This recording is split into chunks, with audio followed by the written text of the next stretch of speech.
Good evening, sim racing fans. Welcome to the 24 Hours of Lemons iRacing League. Starting things off tonight with Slideways Part 2. We're here at Oulton Park in the rally cars. No incident points, and let's have some fun here. Hope everybody out there is having a fantastic day so far. Stunt Granny, got the new video card, new rig, nice.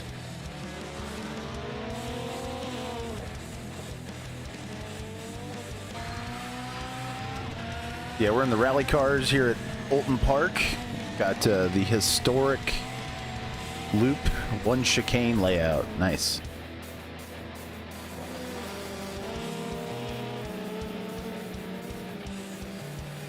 They're out here getting it.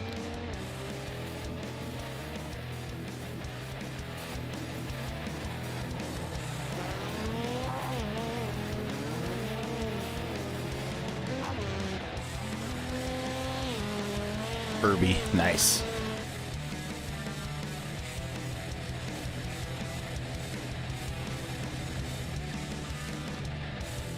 Nice look for Eric here. Sicko's got the psychedelic rug look going, maybe? Nice. Ah, very nice.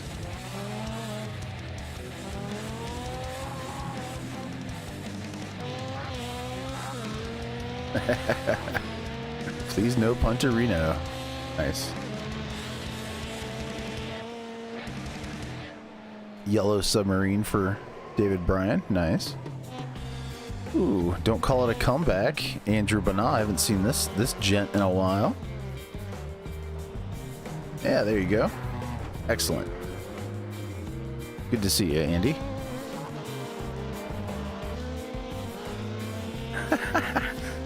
That's beautiful. Ward Hub.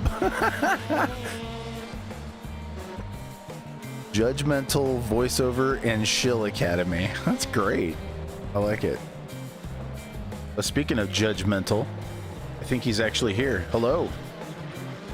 Hello. Hey. Apparently, yeah. Good I like timing. that one. That would get my good creepy timing. mustache. Yes. Yeah, exactly. How's it going, man? Long time no see. Yes, it has been. I apologize for my absence. It's going well. It's going well. Yourself, how have you been doing? Oh, good. Just busy. So that's always good. Mm-hmm. Yeah. Just living the dream, you know. Aren't we all? The jungle juice vaccine cocktails, not very nice. She always puts a lot of work into hers, and you can actually always see her preview on her Instagram. Yeah, she does a good job on Twitter, too, making sure the VTubers and the peoples out there know. Very nice.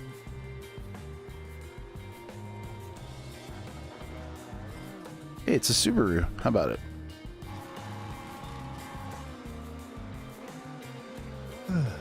So what's new with you, man? You've been busy. I have. I am staring down the barrel of re-retirement, and I've started my second job already. So I'm basically on terminal leave from the Air Force, and then waiting till all that wraps up. And then I just came down off my roof for this broadcast, where I've been adhering large sheets of rubber. Ooh, fun. Not even a little bit. Not at all. No. Well, thanks for stopping with the rubber. What's up to Tyler Stank in chat? How we doing, Tyler? Setting out the first few races. Well, we're glad you could join us in the chat. Tyler has been hard at work on his new meat space car. He got himself a little Mazda project. Also, if you follow him on the Instagram on Stankinator, you can see his progress on that. Nice. Need to check that out.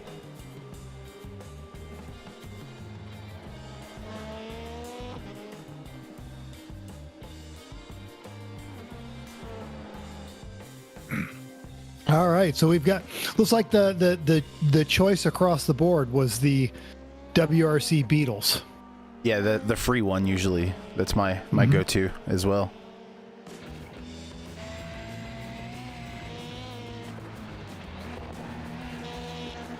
So we've done some things with the E1R Beetles, but they always tend to run out of gas. Yeah, that's unfortunate.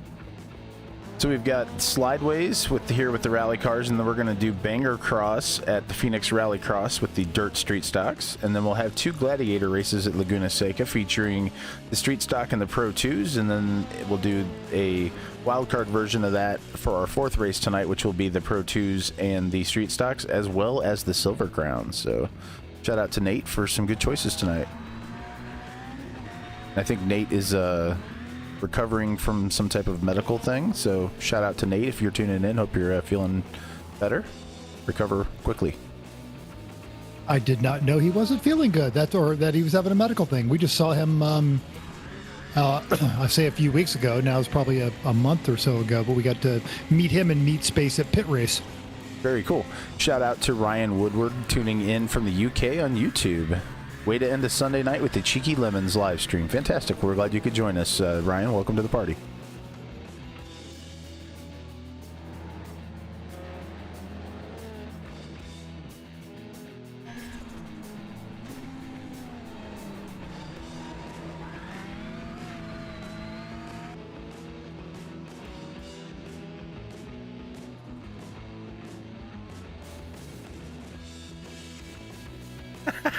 Oh, that one's still disturbing. Wow. It's great.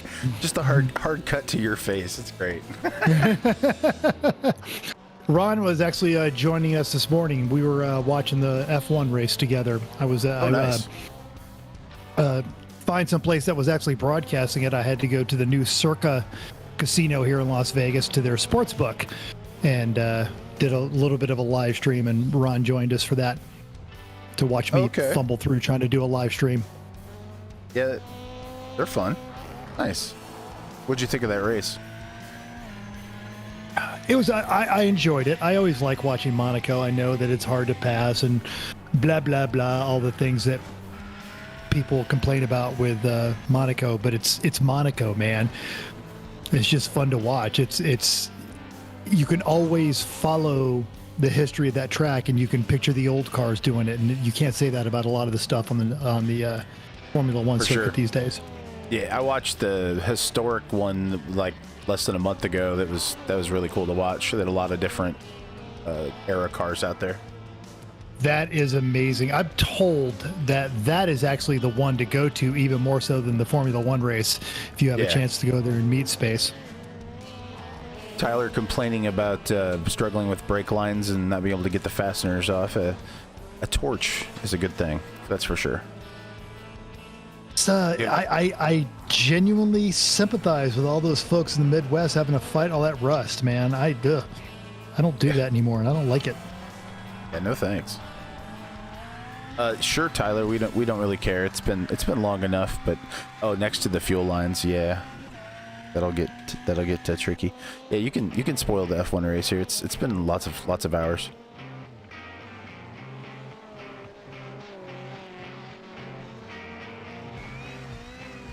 Taking the green line through that corner, Kevin.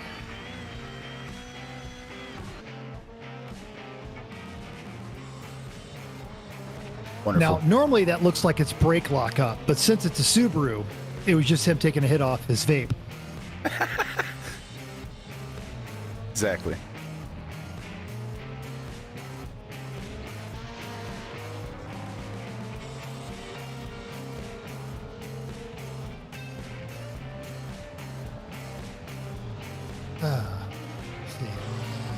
Eric sends his regards from Pittsburgh. Excellent. Kevin's creative route there. Very nice. Mm-hmm. Yeah, there we go. Aaron also just, the heck with it. I do what I want. I'll just mow this lawn and mow that lawn. This is great.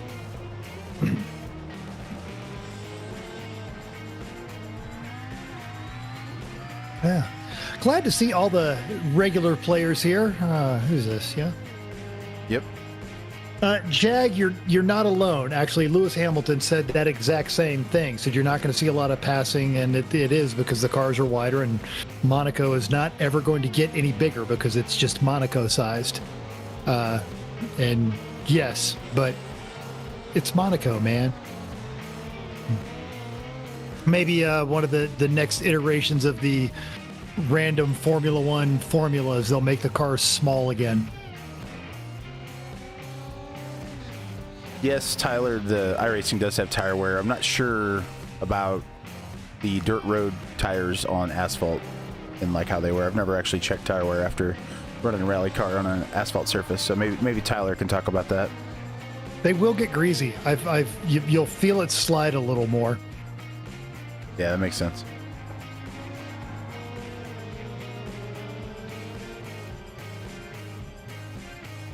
I would presume, since we haven't talked in a while, you were safe with all that nasty weather back there, in Alabama and that area. Oh yeah, no issues there. Duck Granny talking about how these Beetles are terrifying to drive. That's a good sign. You should always be a little scared in a race car. That's right.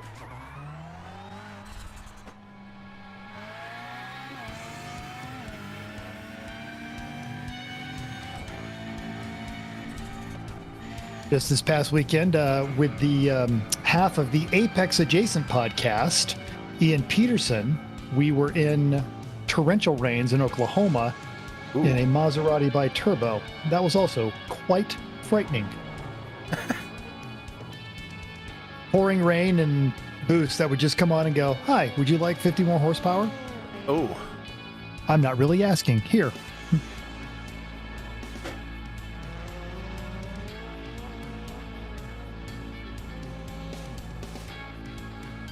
Sitco doing some giga blasting. Very nice. I'm wondering if that's just, some of these smarter computer guys are designing that as a feature so they can teleport through other people's vehicles. People actually used to do that and got caught doing that. They called it a lag switch. Yeah. Yeah. So like if the track was blocked, you could just, lag out or whatever. Nice. Yeah. So yeah, just, racing. If there's a way to gain an advantage, people are definitely going to try to do so. Yes, Tyler, I do like the idea of the next NASCAR next gen car, the Dallara. I think it's Dallara, isn't it? I am not smart enough to know. I think it is. I think so. Yeah, I'm actually really excited to see that. Go ahead. No, I was gonna say I like the modular idea. I'm very excited to see the new TRX series that Tony Stewart and others have put together. That's going to be a lot of fun. Starting off at Stafford on the short track. Should be good. Yeah. And, as he's bringing in these old heads and, a lot of those got their start in dirt. It'd be nice to see him kind of throwing back. Absolutely. I'm really excited to see Willie T. Ribbs behind the wheel of a car again. That's awesome. I saw the Swedish chef. I got distracted. Yeah, Willie T. Ribbs. That'd be great. At the race last year in the Ridge in Washington, one of the teams showed up with a Saab, and that was their theme. They were all Swedish chefs and just literally the whole time, bork, bork, bork, bork, bork, bork, bork. And then when it came off the track with the brake problem, they, of course, let everyone know that it was bjorked. Ah, got it. Like it.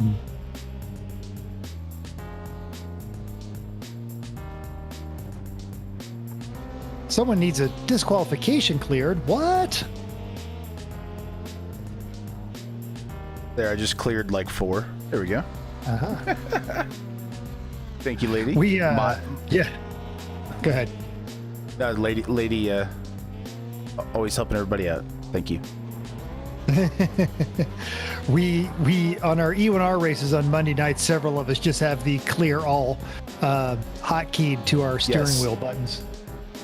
Speaking of that, shout out to Andrew Banah here, who's going to be helping us out with that in our gladiator races tonight, because we'll need some of that. Oh yes, the Pro 2s at Laguna should be good times. So if you're just tuning in, we've got the slideways here at Olton Park with the rally cars. Then we're going to head to the rallycross track at Phoenix with the dirt street stocks for our second round of Banger Cross. It's a hoot. And then we're going to do the 2 gladiator races at Laguna with the street stocks and the Pro 2 lights. And then the second race will have the same thing, but with the silver crowns thrown in. So it should be a good time.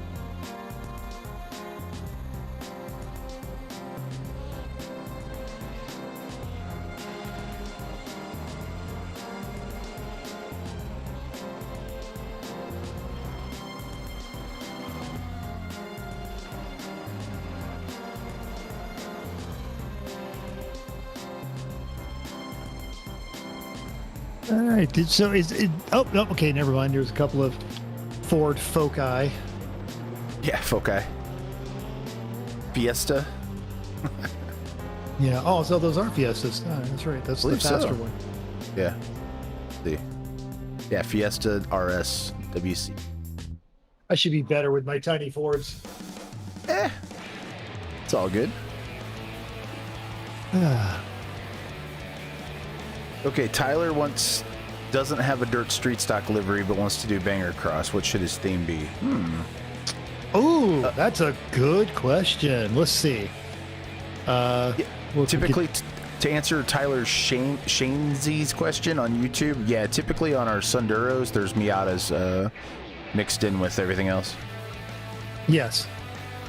Tyler Shanesy, if you haven't watched this before, this isn't, I mean, it's racing, but we don't take it all that seriously. So yeah, it's a chance to be weird. I think a nice Kremlin cruise would be a great theme for your dirt street stock there. Like a fat guy that leaves Texas whenever the weather goes bad, trying to tell the world that his own military is a bunch of pansies, and then walking it back when he realizes the weakest human being in the army could beat the crap out of him. But that's like the just idea of the fat guy that can't find his car. That sounds funny. Yeah. Yeah, trading paints is solid for sure. Yeah. Good if you're in a pinch, grab something. That's always a good start too, and then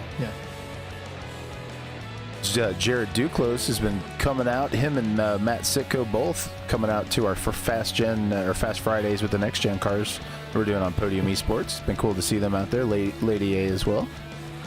Really, that is fantastic. It is the thing I like about this series and in Neat Space too is because it gets to be a little artistic or fun, or we just don't get that wound up in the competitive nature of it. People assume that there is a lack of talent, but that's then right. you Eric see was the there guys. Too.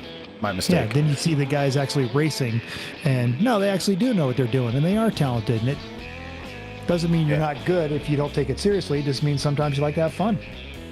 I like a Secret Ruse idea. It says it's Banger Cross and Banger Main Stephen King theme. That's a good idea. Ooh, that is a great idea.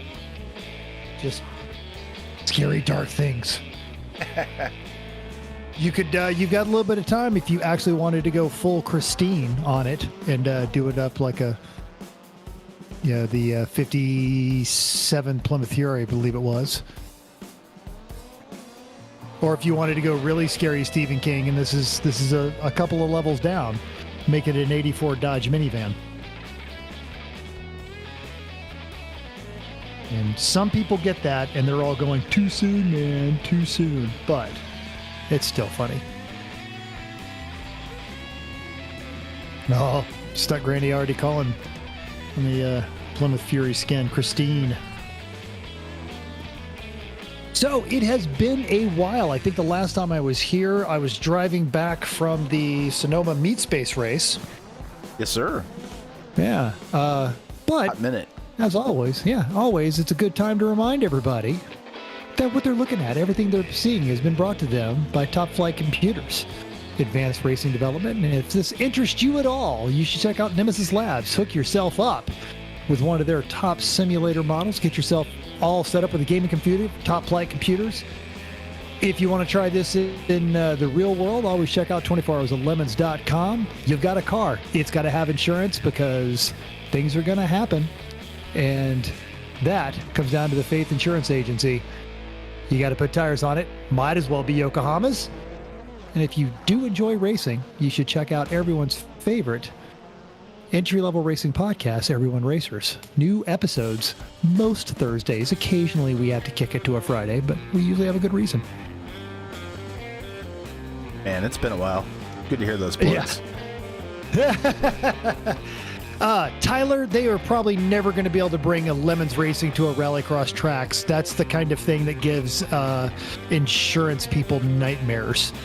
Is a bunch of Lemons Racers at a rallycross track. Lemons, the nature of Lemons, we are aggressive about a lack of contact, and rallycross tracks tend to go exactly the opposite direction when it comes to contact.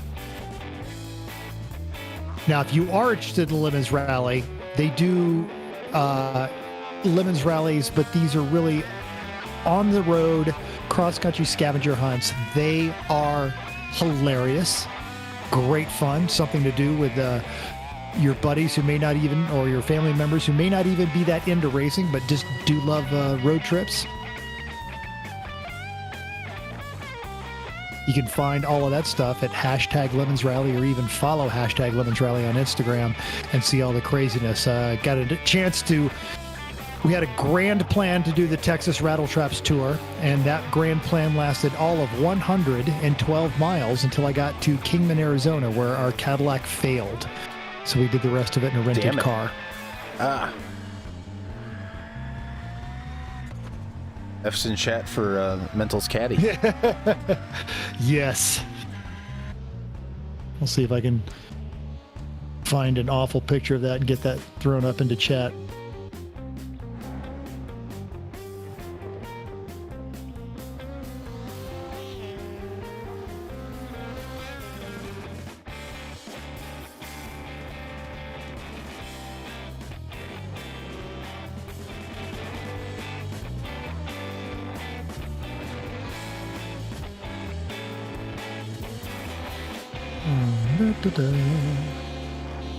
So just over 2 minutes left in the warm-up before we kick this off. Of course, by the time I finish that statement, just under 2 minutes. And this is, are we calling this just what, season 2 of 2021, or are we still following the numerical season? Ugh, sure. F's in chat for Aaron Smith there. That stung a little.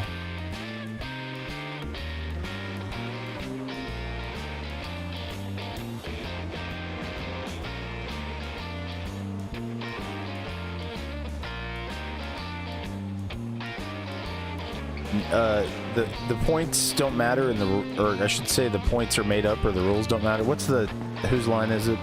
Line for that? Yeah, that is in the Lemons Rally. Yes, also in the season. Yes, there is a point system. And yeah, we make it up as we go along. Sometime during this race, we're just going to randomly declare before the end of the race, whoever finishes at number X is going to be the winner. We're not real competitive, Tyler.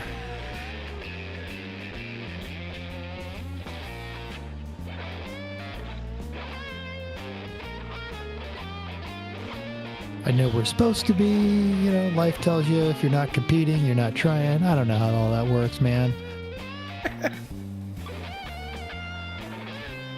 All right, wrapping up warm-up, and then we'll have a 18-minute throwdown. 20 cars.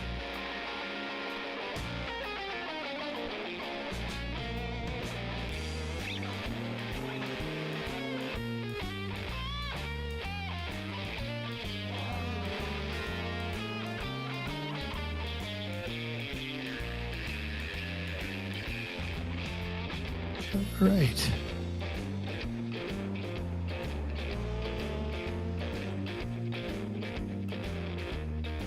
All right. 1 second left. Let's go. The perfectly symmetrical SUVs in the parking lot there. It looks like one Honda Odyssey and a bunch of random square things. You love to see it. Yes. No one's getting out of those cars.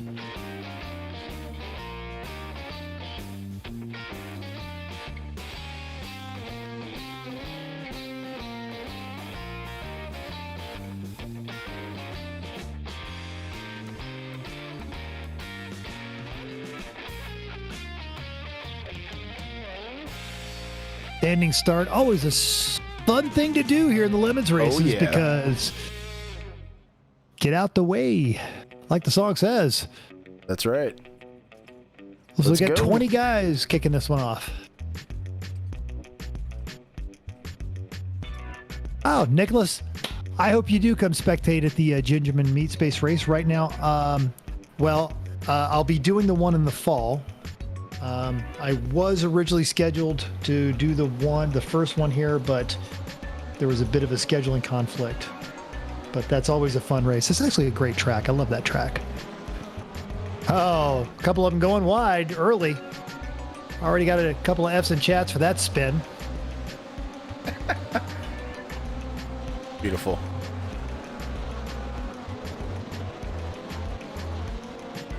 Oh.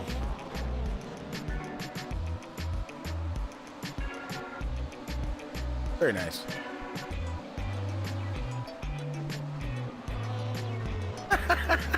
F you, cones. Yeah, exactly. That was epic. Oh, there's some death. Hang on to it. Oh. Oh. They're all getting tangled up early. Perfect. Nicely done.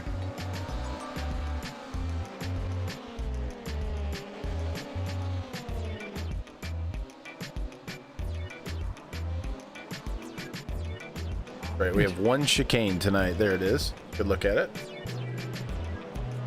Just the one. Oh, there's a tire wall there. Oh, like square. Like almost the aim for that one. That was impressive. Yeah, done.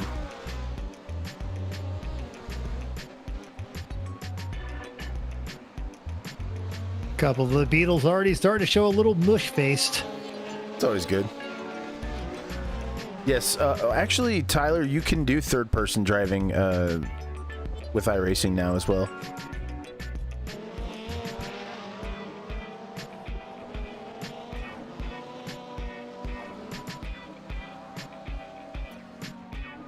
Most of us are big fan. One of the draws of iRacing is the first-person kind of mentality. For sure. Tyler, you can actually, when you set up a server, if you don't limit, if you turn off driving aids, there's other views. Yeah, you can do like a rear chase and like change where the camera is. So yeah, you can pretty much drive from wherever you want. Be cool to do like a old school Grand Theft Auto, like from above. That would be neat. Very much so. Hard as hell, but you know. But yeah, you can do it. Hey, what's up, Randy?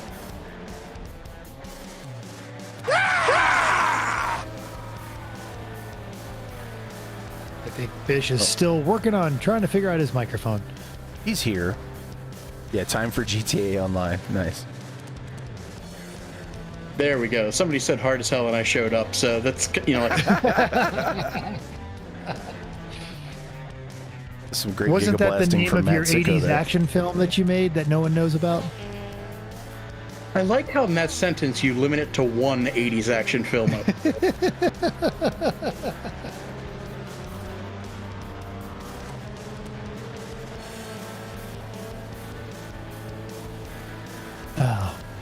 I was actually flipping channels yesterday, and on one of the free digital networks, found a film called Never Too Young to Die, which stars a very young John Stamos as a high school gymnastics teacher caught up in a world of espionage when his secret agent father is killed, and he is helped by his partner, Vanity. Yes, that Vanity from The Last Dragon. And they are battling the evil hermaphroditic villain played by Gene Simmons. I'm sorry, I'm a little late to the show. Are we doing Mad Libs tonight? I wish. I had to look this up. I'm like, is that actually Gene Simmons playing a... You know, and this is, I actually kind of got a new respect for Gene Simmons, because this was the 80s when, you know, that kind of stuff wasn't cool. And Gene Simmons, like, dove headfirst into this role. It was genuinely impressive. In my own little mind here, I may have just mixed up Gene and Richard Simmons and was quite confused. Big difference. Oh, yeah. Yeah, one is the ultimate capitalist and the basis for Kiss, but yeah. And the other one is Gene Simmons. The other one is Gene Simmons, yes. Oh, it's another Sunday. Nicholas, you were right. It was delightfully horrible, and it was done on such a budget, low budget, that whenever they fired machine guns, the muzzle of the machine gun would be just off screen, and they would just clearly shake the prop guns around to make it look like they were shooting a machine gun, but this way they didn't have to expend blanks. That's how you know it's a good movie. Whenever the extent of the effects is just the actor shaking a prop to death, like, oh yeah, you've made it. Absolutely. Yes, it would sound like it was the worst movie ever made, except for two things. One is called Wing Commander, and the other one is a horrible movie called American Anthem. And those are absolutely the worst movies ever made. In fact, Wing Commander was so bad, I wanted the guy next to me's money back at the end of it. You see, I wasn't born before 1978, so I have no idea what you're on about. I hate you. It's okay, Grandpa Mental. The orderly will be around with dinner soon enough. It was a video game series. And, wasn't Freddie Prinze Jr. in that? Yes, exactly. Freddie Prinze Jr. and Matthew Lillard. Yep. And it was still terrible. And they had like it was so long, it was on 2 tapes. Remember that? I saw it in the theater, and that was enough. So. Oh, okay. When I grew up, my mom was always a video store manager, like from different. Oh, excellent. Yeah, so like I grew up with like VHS and Nintendo and Sega Genesis and all that. So. Yep. Andrew, you are correct. The Room is bad, and but it's so bad that it kind of like circles around, and it's still funny to go, oh hey Mark.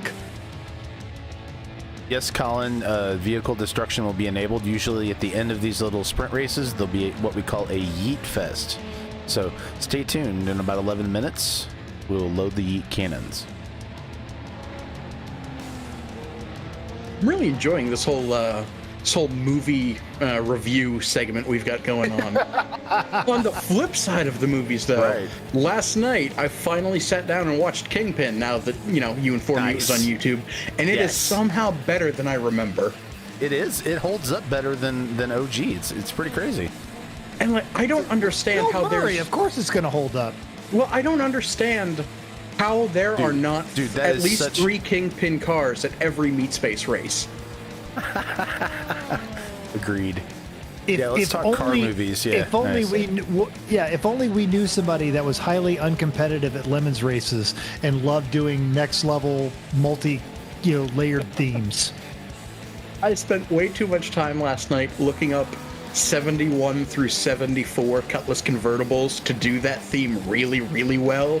Yeah, they're expensive. Yeah, they are no longer, like, all the field finds have, for the most part, seem to have been found. They are now pricey for what is really a terrible, terrible vehicle. They are, but if you ever drive one, they're actually kind of one of those the sum is better than the whole of their parts kind of cars. Just they are not fast. Usually they have really tall rear end getters on them, and smogged out engines, but it is a great one to load 4 of your buddies and just go down and grab an ice cream, or throw the family in and cruise to the drive-in. They are just great big American convertible boats. Best car movies. Oof. So it depends on how you define a car movie. is it defined by the chase? Because I would argue that Ronin is still one of the best chases ever put on film.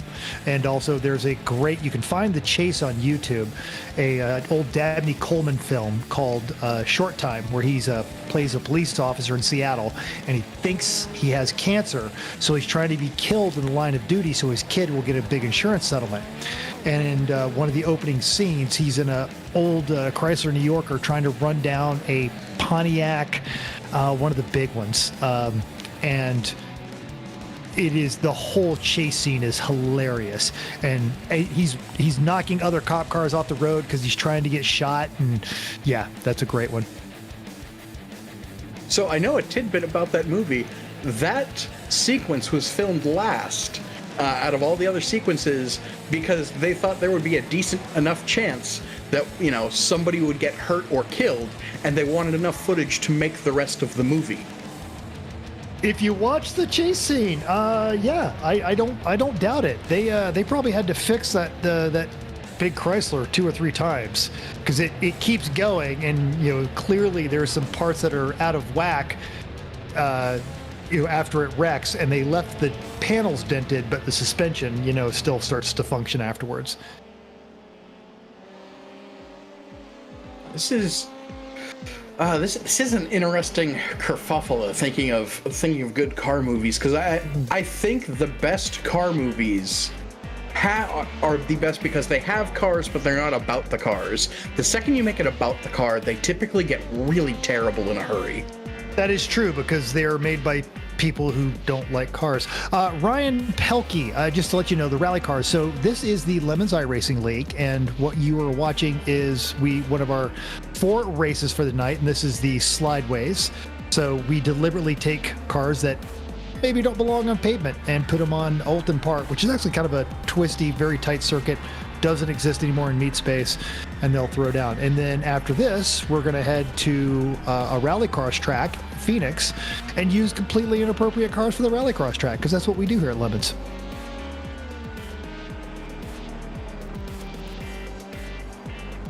Yeah, I do revise my earlier statement about tonight being Mad Libs night. Really, this entire operation is just Mad Libs. It's just, okay, choose a car. Okay, choose a place. Yeah.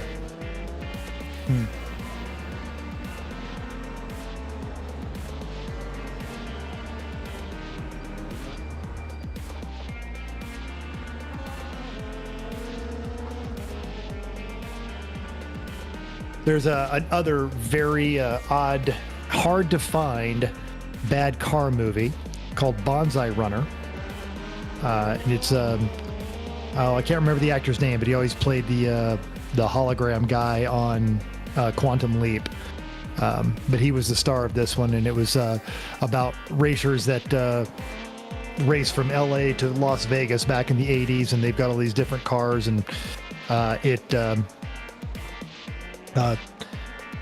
decent enough chase scenes, fairly entertaining cars, including a Pantera. That's always fun. I'll give you that, Stuck Granny. That Jack Reacher car chase was really good, and they did a nice job of the CGI and real, I think, and I like that they weren't afraid to beat up that Chevelle. Yeah, that was a good one. I liked Gone in 60 Seconds also, actually. Yeah. Solid. And genuinely, I know everyone was annoyed with the remake because Nicolas Cage, but I enjoyed the remake. I thought it was fun. Yeah. Of course, the original, way too long of a car chase, which I think that was their claim to fame. It was the longest car chase ever put on film. But that whole era had some good movies. Dirty Mary, Crazy Larry, that's some great stuff right there. It's an awful, awful movie, but Eat My Dust with Ron Howard. Fun little car chase film where, he literally innocently kidnaps a woman, and it's, by the end of it, perfectly acceptable. Yeah, Dean Stockwell. Thank you. Yes, Dean Stockwell. Colin, no. We have had some challenges trying to get some tracks in Texas right now. And so the closest we're going to be able to get to Dallas for Lemons Meat Space Racing is going to be Houston in November. we would love to get back to Eagles Canyon, but that's handled way above anyone's on this broadcast's pay grade.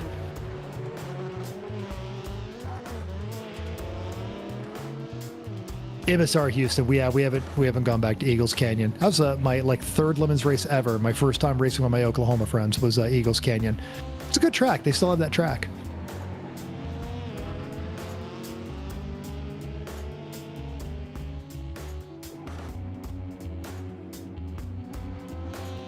Good thing my wife's not watching this. She really hated that mustache. Oh, is the mustache gone? Oh, yes, Ooh. quite. Literally, as soon as the Cadillac broke and it was no longer required, and also because we were 112 miles away from my house and I needed my wife to come get us, I shaved it off. Yes. Mustache. Yes. Actually, now because I'm re-retiring, I'm working on beard. The first 3 times I saw it, that. I legitimately thought it was fake. I'm like, oh, okay, wow, he's really... The second time around, I'm like, wow, he's really dedicated. That thing's been on there a while now. Oh, no, it's Hamza.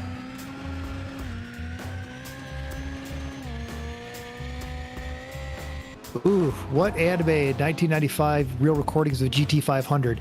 I think I'm wrong, but I'm going to say either Riding Bean or there was the anime version of Street Fighter where one of the characters drove a GT500. But I do think it was Riding Bean. Does Yokohama send representatives to the races? Occasionally, yes. For some of the larger races, they'll send someone down there to do tires. We also have in Meat Space the races that are sponsored by Yokohama. We have the Road Mangler Cup. So if you're running Yokohama tires and you put the Road Mangler stencils on your Yokohama tires, you are eligible to win prizes. That reminds me, I need to get myself a set of Geolanders to utterly dominate the rest of this year. Next year, probably the year after.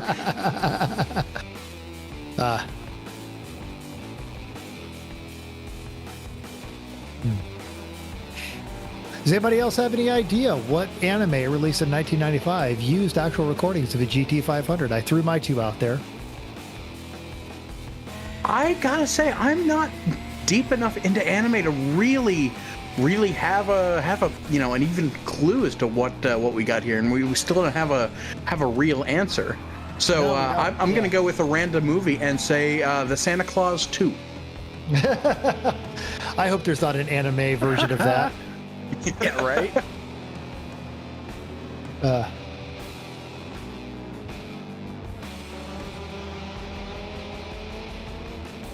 All right, wrapping up our first race of the evening, and it looks like Jared Duclos is going to take it. We should pick a number between 1 and 20. If someone has a random number generator. 13. What'd you say, Hamza? 13. 13 it shall be. All right. That's scientifically decided. I like scienticious. Well, I have some good Wow, news. the Here's the Subarus battle blow for head gaskets 13th in this. right here. Oh, Spencer no, just and they're booted actually fighting it out. Okay, this is the battle right here for... Oh, Dave Carpenter gets it wrong. So Michael Britton just yeeted Spencer Pete out of P13 coming to the checkered flag. Wow. Oh, we speak it, and bam, suddenly that's the one to fight about. Well, now it's the white flag. That's right, with the timed races. Oh, it went straight to checkered. Okay. Oh, Gunsmith Cats. I don't know that one. All I know is Laser Cats. You guys are all still way more hip with the memes than I am. Laser Cats was a Saturday Night Michael Live skit. Britton, tonight's first winner, P13. Yay! Nice, good work. That's solid Stunt finish. Granny got Giga Blasted, unfortunately.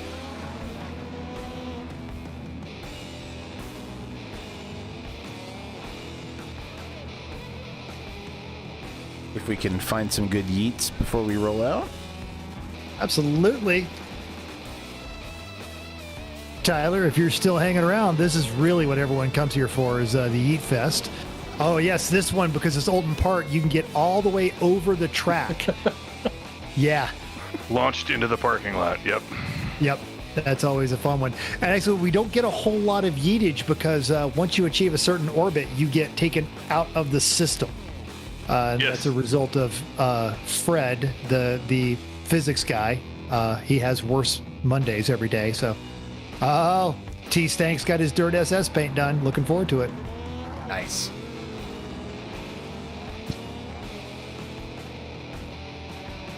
I really do love seeing these rally cars go around. Between the Subaru and the Fiestas, I have a really, really good idea of what our team will look like in like 2022, 23, whenever my Fiesta also becomes a race car. I've raced a Fiesta and a Festiva in Lemons, and I will say that both of them make outstanding Lemons cars. Ah, good to know. Whose Fiesta did you drive? It was in I was in a Rive and Drive down in Texas. Oh, fantastic! And I can't even remember the name of the. Yeah, I'm a bad teammate. Sorry. Actually, you're a great teammate because that shows how probably uncompetitive you are, and we know how handy you are with a wrench. Yeah, and the other thing about a different Houston race, it was at MSR Houston. Did you see the Spank build a race car within the race video that Lemons recently released? I have not. It basically was like, we don't have any sympathy on anybody who can't get their race car ready in time for the 2023 August race. Ooh, Brandon! Because Spank showed up with a unbuilt race car and 3 parts cars and built one on the track. And I was actually, Speedy Cop and I were there for a 24-hour race. We were just showing up as Arrive and Drives, and next to us in the paddock was Spank building the Austin America starting on Friday. Of course he was. He built it. No, it was his personal challenge was to start on Friday and build and complete a race car and get it teched and race during the race. And he turned more laps than people who, quote unquote, showed up with a finished car. Yes, that tracks. Irulian, is the Fiesta FT not get a million penalty laps? In the hands of anyone else, it might. But I don't know if you understand how absolutely uncompetitive Randy is. And now the Fiesta ST that will probably enter will probably wouldn't even get that many penalty laps for other people because my daily is one of the highest mileage and worst shape STs in existence. I have beaten this car to death, and I'm inevitably going to roll it at an autocross. I've come very, very close a couple times, and we've got some structural bends from that. But it is not it will be a car that by the time the cage goes in it, by the time somebody gets close enough to look at it and go, okay, yeah, this is a $500 car all day long. Mm-hmm. Although that leads us to some really interesting issues that we're going to come with these newer cars. I have found that my infotainment system in the Fiesta is, it's well integrated into the rest of the car systems. If I get more than, I think it's 4 text messages in 3 seconds and my phone is connected to the car, it freezes my infotainment system and has to go through like a 10-minute reboot process. And whenever it does that, it resets all of the nannies. So I found this out at an autocross when somebody started, mass texting me, and suddenly I can't turn off traction control. So, this has been something that's been addressed by the E46 racer crowd. The E46, the BMW E46 started getting, for lack of a better term, a lot of those nannies built in, and a lot of issues were coming on online there. And what a lot of them did, and especially for taking the M3 S54 engine out of the BMW M3 and putting it into other things, they actually have a commercially available thing called a chassis harness simulator. That you have your engine chassis, and you usually have an ECU of some, or EMU, or pick your flavor, DME, EME, ECU, whatever acronym, whatever TLA we're using for your engine computer, and an engine harness, and then that system interfaces to the chassis harness, which is where all your human interface stuff is. And this simulator for the E46 M3, or actually any E46 chassis, they retail for several $100s, whatever, somewhere between $500 and $900, depending on the widgets and who's selling it. But what it does is it reduces it to a start, run, power, ground, 4-wire ignition. And this box basically says to the engine management system, the car's fine, just fucking operate the engine. Which is literally what you're yelling at it the whole time anyway. Yes. So this, you can then, you have a chassis simulator that it's a little black box. You put the wiring harness in and then 4 wires come out. You connect power to the power, ground to the ground, and then, you know, you tie in, start and run. Bjorn Hub. Yes, Bjorn Hub. This is well done. Okay, Josh, I like what you have done here. That is Bjork. Oh, yeah. That is Bjork, or in proper speech, yes! You just said Bjorn. Thank you, Tyler. I appreciate that. I love it. Not far from reality, though. The Lemons Union Bank. This is nice. Donkey Condoms, very good. Lady A. Somewhere on there's an iron dildo. We have to find it. Iron Dildo Race Management Services. Exactly. Oh, we may be disappointed. All right. And I don't think it's an accident that the acronym of that spells lube. No. Absolutely not. Lady A also doing an excellent job of representing all of the sponsors, including Top Flight Computers, who's bringing you everything you're looking at today, Advanced Racing Development, Faith Insurance Agency, Yokohama Tires, 24 Hours of Lemons, and of course, the Everyone Racers Podcast. Oh yeah, that's that good sponsorship representation we've been missing for a couple weeks. Yeah. Oh yeah, we're getting our fix again, baby. Yeah, we're good now. I aspire to my own infomercial. Yeah, last couple of weeks we're in here doing this. Like, how the hell does Mental do this? Here's some things. They're good. You should give them money if they ask. No one can show like Mental.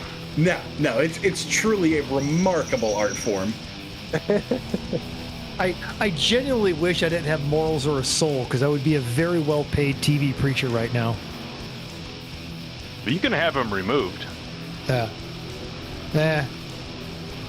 Going back, I don't know if I touched on this, but Nicholas, you're talking about your 2012 Focus. That would be a fantastic Lemons car, but get that coolant leak fixed, because we don't like leaks. Yeah. I was explaining to somebody actually earlier today the fluids leaking rule and how not harsh, because it's not harsh, how appropriately rigidly it is enforced. Because anything leaking from a vehicle, it's either water from a cool suit, water from a coolant system, brake fluid from a brake system, clutch system, etc., and no one cares, or it's fuel and more than one person is going to catch on fire.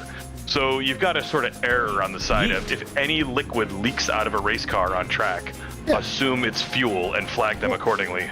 Two out of 3 of those things are corrosive and or slick, and one of those things is flammable. Yeah.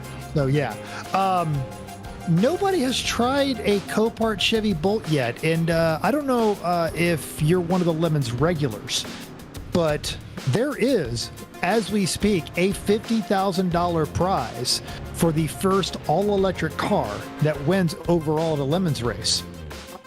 Can we go, just to pause there, can we notice the phenomenal DeLorean conversion that we are currently looking at? It is impressive. A little disappointed that it's 95 and not 88, but okay. Yeah. Good plate work and good taillights. Yeah, no, this is a well done car. I mean, I'm going to go out and say, like, I build chassis for an electric race team. They know about the $50,000 challenge, and that is a non-trivial challenge. No. Yeah, you're going to spend $100,000 to make it happen. Yeah, exactly. So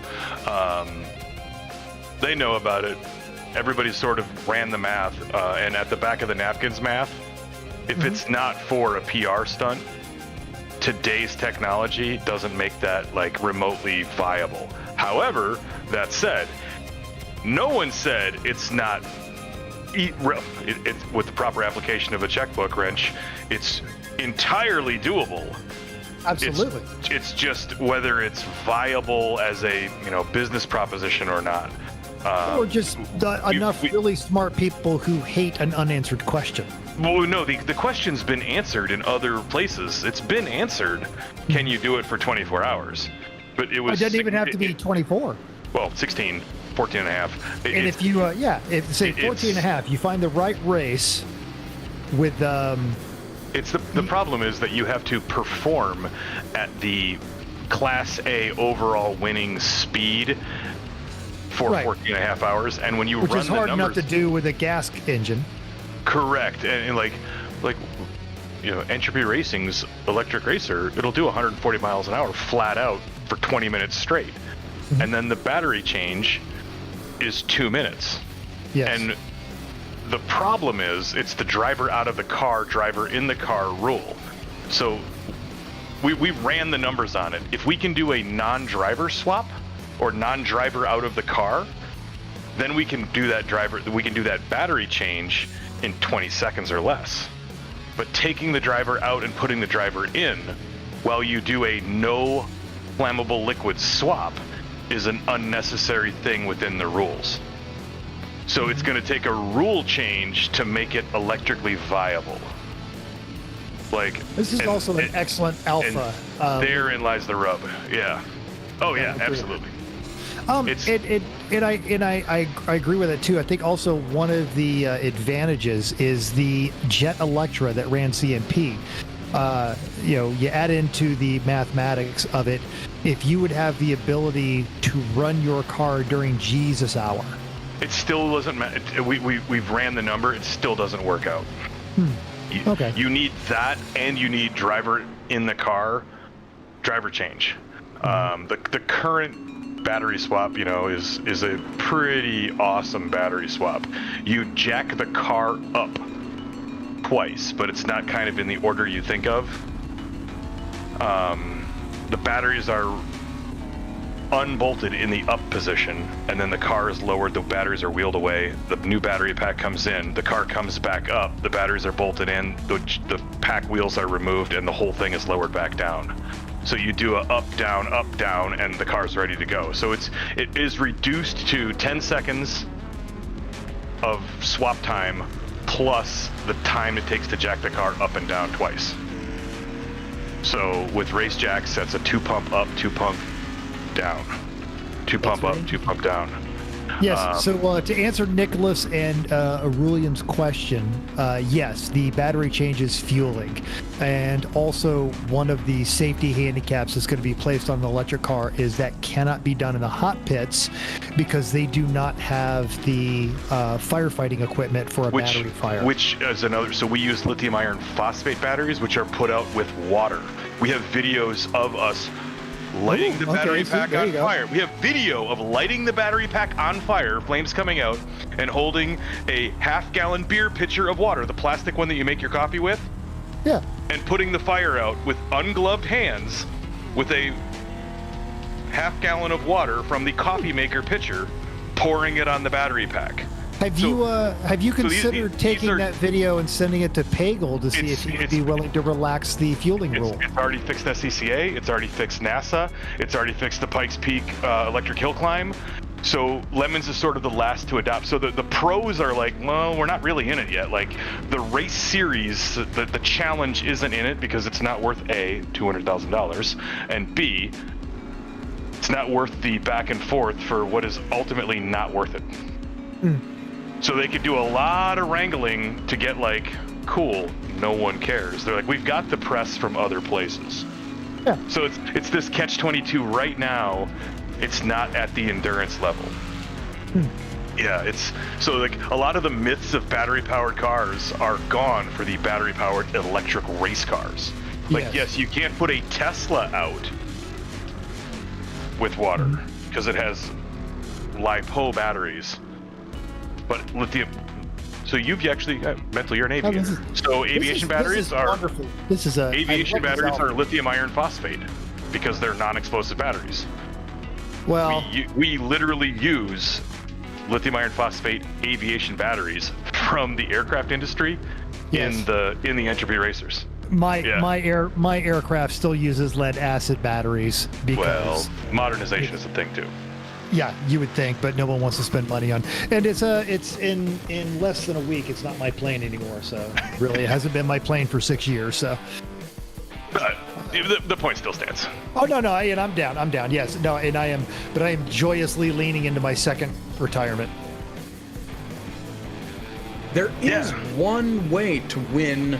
Really, the most cost-effective way to win the EV challenge right now is to go to a race with, a small entry, something like the Heartland Park race, something with a really small roster, and go around the paddock to each team with $1,500 for each Uncle one. Dave says, "Up yours, buddy. I'm coming through."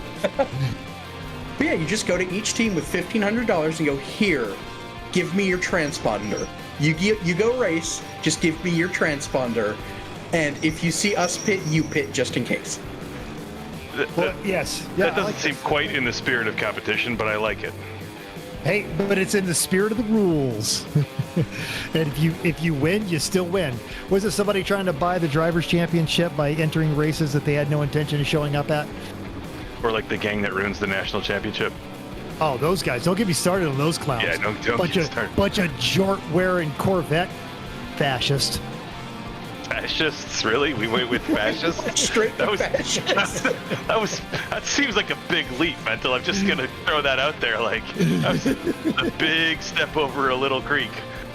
You should hear them go on and on about these conspiracy theories about, it's a whole thing about how there's a secret cabal of 84 Corvettes buried under Buttonwillow, which is why the thing there, it's all these absurd conspiracy theories that just don't hold water, that all of Lemons, the purpose of Lemons is to actually degrade fun, usable, raceable cars like Miatas so that the 84 Vet can once again ascend to domination. And it's just absurd. Agree 100%. Could not agree more or better. Betterly. Could not agree more betterly. I don't know what the technical term is. I'm not a geologist. What is this? Is this the new walking around cam? This is impressive. This is like back when we would get the Nemesis Lab, he would just plant himself on a corner and every now and again go, that car got really close. Wasn't there a race earlier this last year that one of the 24s that there was just some random dude that walked onto the track in the middle of the night? This is his handy cam. That's actually why we can't go back to Summit Point, is because there was random. The random dude was at South Carolina. He was at CMP before I blew up your car, and however, I distinctly remembered. And I called back to the pits. I'm like, "There's some dude on the track." Yeah. But however, Summit Point is also an unfenced, uncontrolled track. It's just that it's not West Virginian rednecks. It's deer and livestock that wander into live racetracks. Yes. So that's one of the safety reasons. Random crackhead. Yeah, crackhead has a moment of sanity where they're like, "Man, that's a big car coming right at me. I should not die right now." The deer goes, "Wonder what that is." As it stands in the middle of a boat. Yeah, exactly. So watching the chat right now consider running in meat space a Bolt or a Volt, and they're worried about classing. Listen very carefully. No, you will not get Class A. No. Yeah. If you are brave enough to show up with a GM anything, modern GM anything, in all of its penny pinching, designed by committee awfulness, let alone one with a powertrain where 4 people in the paddock know how to fix it, and the closest parts are unobtainium, nobody is going to look at you and go, "Oh wow, that thing's going to walk away with it." Yeah, you're a solid Class C. You are, and if you're worried about it not being a Class C, a 15-year-old bottle of scotch or a really good bottle of Reposado tequila will absolutely guarantee you Class C. Don't even. You'll be solid unless you are a previous, Class B or A winning team. I'm gonna tell you. I'm gonna tell you to shut up right now, Hamza. He needs to bring a bottle of scotch or a bottle of tequila. Yeah. Well, just don't make me call Kurt. For safety purposes, bring the scotch, but you're safe. And when I am referring to these electric cars, I'm talking about a Spec Racer Ford based, fully tube frame. No, he'd asked earlier. Yeah. He'd asked earlier if anybody had co-parted a Chevy Bolt and they were considering bringing one, to which we say absolutely bring it. Yeah. Here's what happens. No one's going to hassle you one bit for a co-parted Bolt, dude. And here's what happens if you win Class C. Lemons goes, a Chevy Bolt won Class C, and we don't care. Yeah. So, it's like the Prius, the team of SpaceX engineers out in California, as a joke, entered a Prius bone stock with the full hybrid Synergy drive, the Toyota's drive, and they came in 10th, and no one cared because it was a bone stock Prius. And I think it was Steve McDaniels who was like, hey, everybody who came in that didn't get a trophy but came in the top 10, go ahead and raise your hands. Yeah, everybody with their hands up, y'all got beat by a bone stock Prius. Yeah, exactly. And that was the extent of the Prius specialty. If you co-part a Spark or a Bolt or whatever, rock on and everybody will love you. And who has done the Nissan Leaf battery packs down there? It's an offshoot of the Jet Electrica. Who's been doing the Duff Beer weird electric car Frankenstein thing? I don't know. One guy down there, an offshoot of it, has like 9 Nissan Leaf battery packs that they're working to like ultra boost the hybrid side of it. No one cares. If you bring bring any EV, you get carte blanche. And if you email beforehand, basically you're going to get an email from Jeff or Jay that's like, make it safe and we don't care. Or Eric Rude, actually, if you're worried about classing, Eric Rude's the guy to go to. So hold on, just catching up on the chat here. Christopher, so you said you're the guy at Summit, so you were in the Alpha? Because when it came across the boat, that was our buddy Jeff. And Jag, okay. That's 2007, though. He said I was that guy at Summit at one point in 2007. The boat in Summit was 2013. Oh, you're right. Never mind.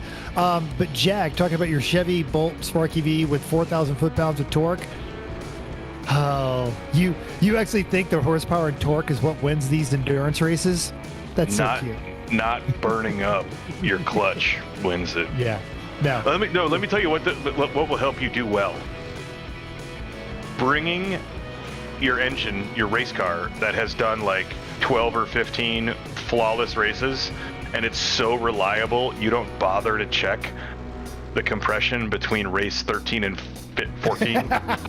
And it's been so bulletproof and reliable, you don't even fucking open the hood much.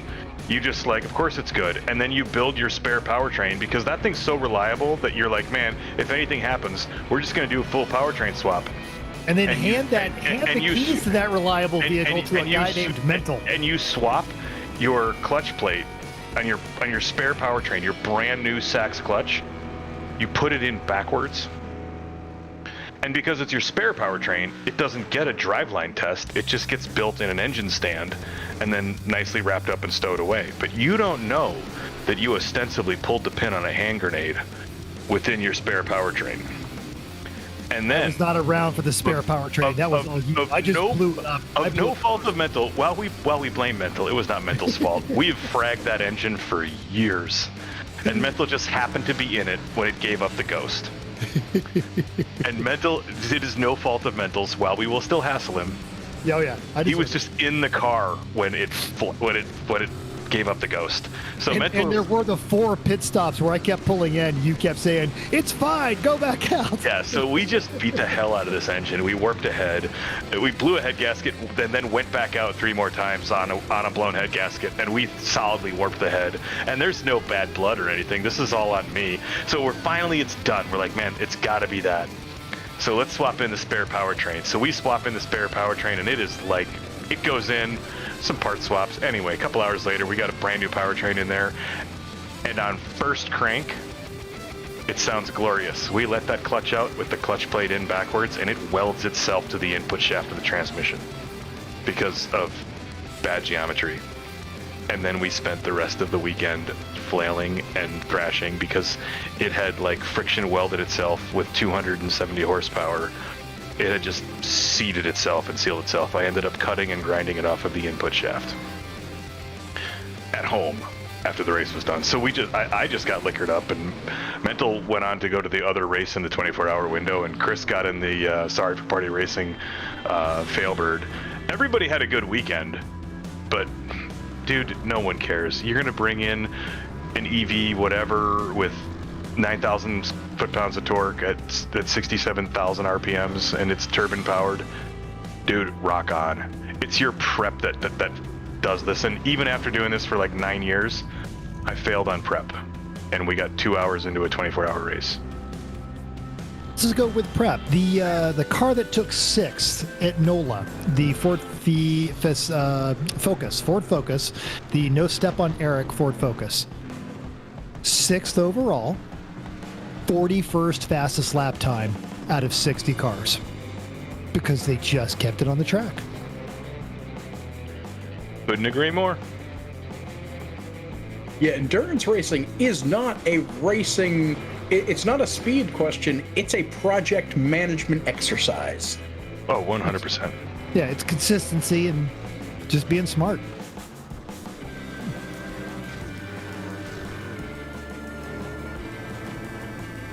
And also, if you do end up bringing some sort of electric vehicle, and for some reason you think you are too cheaty, first of all, you absolutely are not. We've covered that quite well. But if you want that extra panache, the rules do say that you need some sort of noise-making device, but it doesn't, and it gives you the specs of, how loud the noise needs to be.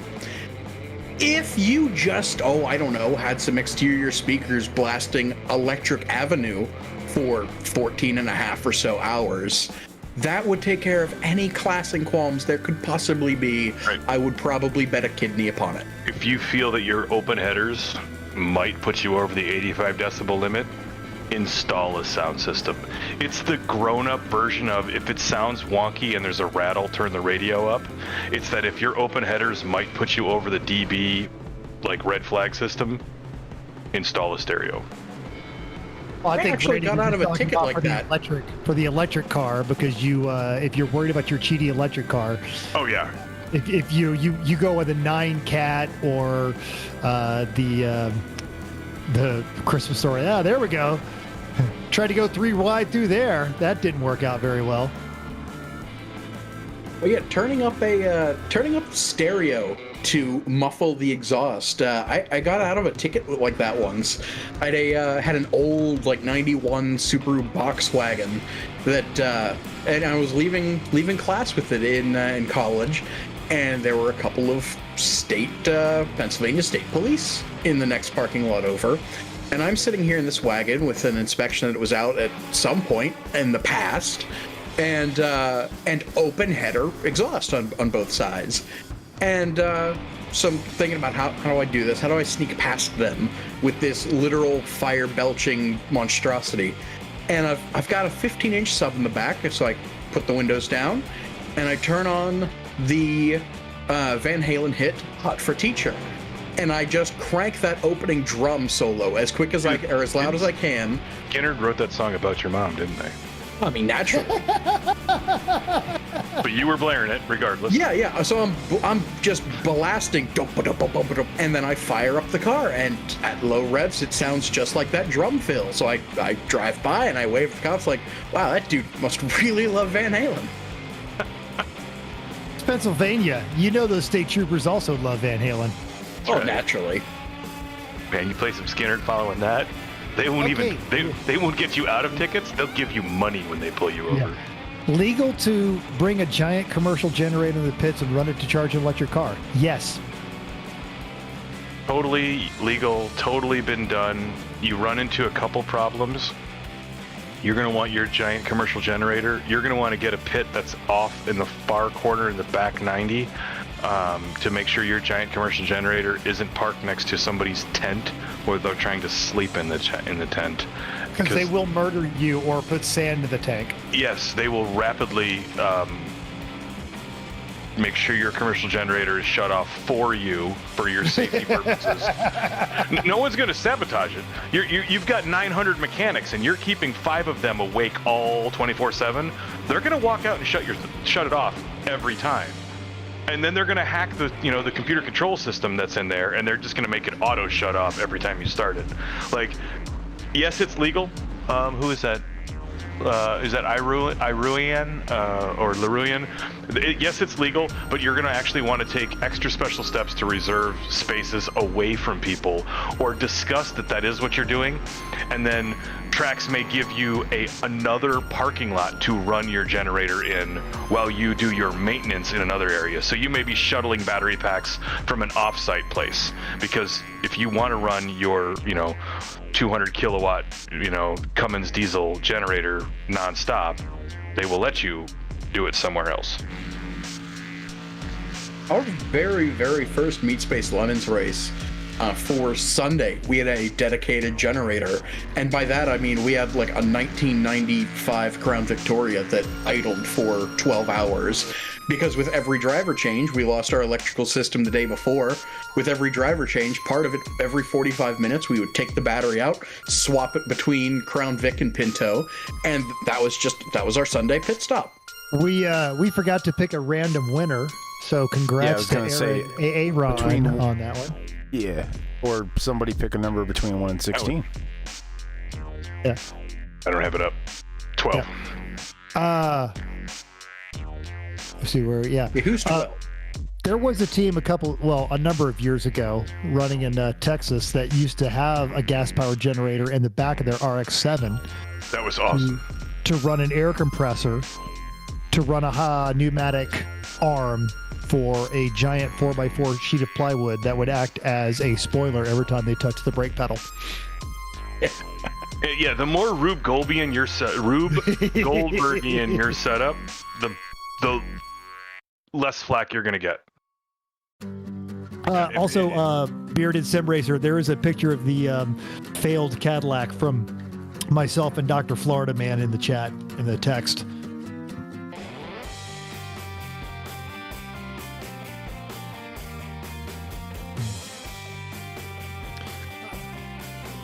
Oh, for Pete's sakes.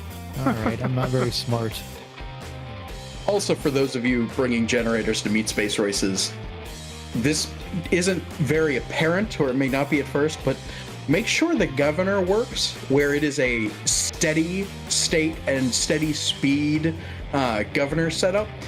This only comes up because for 2019 or so, for the Gingerman races, there was one team that had a generator, and they were way off in the middle of nowhere, but their generator was broken enough so that it would operate, and all you heard, anytime it got dark and quiet in the paddock, all you heard from any point was wow, wow, wow, wow, wow, and we heard this for 3 days. And whenever you have a good old-fashioned Midwest Lemons paddock party with, everyone and their brother up, who's still up at 4 in the morning and partying quite heartily, and the ideas of, we could go over and fix that guy's generator, that's the kind of thing you want to avoid. Yeah, generally, good call. Or do you? Because, there's also Jeff, who brought his little pit bike deliberately to a Lemons race because he knew it would get fixed. His pit bike was put into the pits as a community project, but it was not a community project at 4 in the morning. Facts. But say, if you've got something that's malfunctioning, about 30 minutes after the track goes cold, be visible and everywhere in the paddock and pretend that you're flustered with it, and it'll get fixed or destroyed. In either case, it'll remove the suspense. Fair statement, yeah. Which is why I think the electric thing is going to happen, just because there are people who can't stand an unanswered, unrunning project or question. Okay. So no one has run a Chevy Volt. You'd be the first one. Okay, There we go. That's our that Cadillac. It's almost like some sleep-deprived moron stayed up all night just throwing that on a car. Donnie, just chilling. Yeah. Well, we had just pulled it over there to try and fix the alternator, so we found the only tree in Kingman, Arizona that offered shade.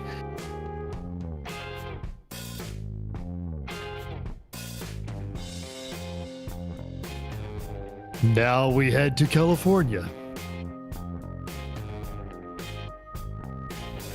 California and Olton Park are nearly half a world apart, but to these guys, they both mean something great.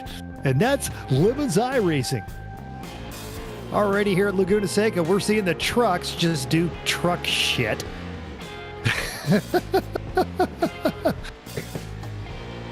So for all of our new folks they're witnessing this, if you've not done one of these Pro 2 trucks at Laguna Seca, the fastest way around that track is to stay on the pavement as little as possible. Get on the dirt, mat it, and just stay there. And Bearded, I think you said you've got somebody here that's just going to be clearing the inevitable penalties? Yeah. Andrew's going to help us with that. Outstanding.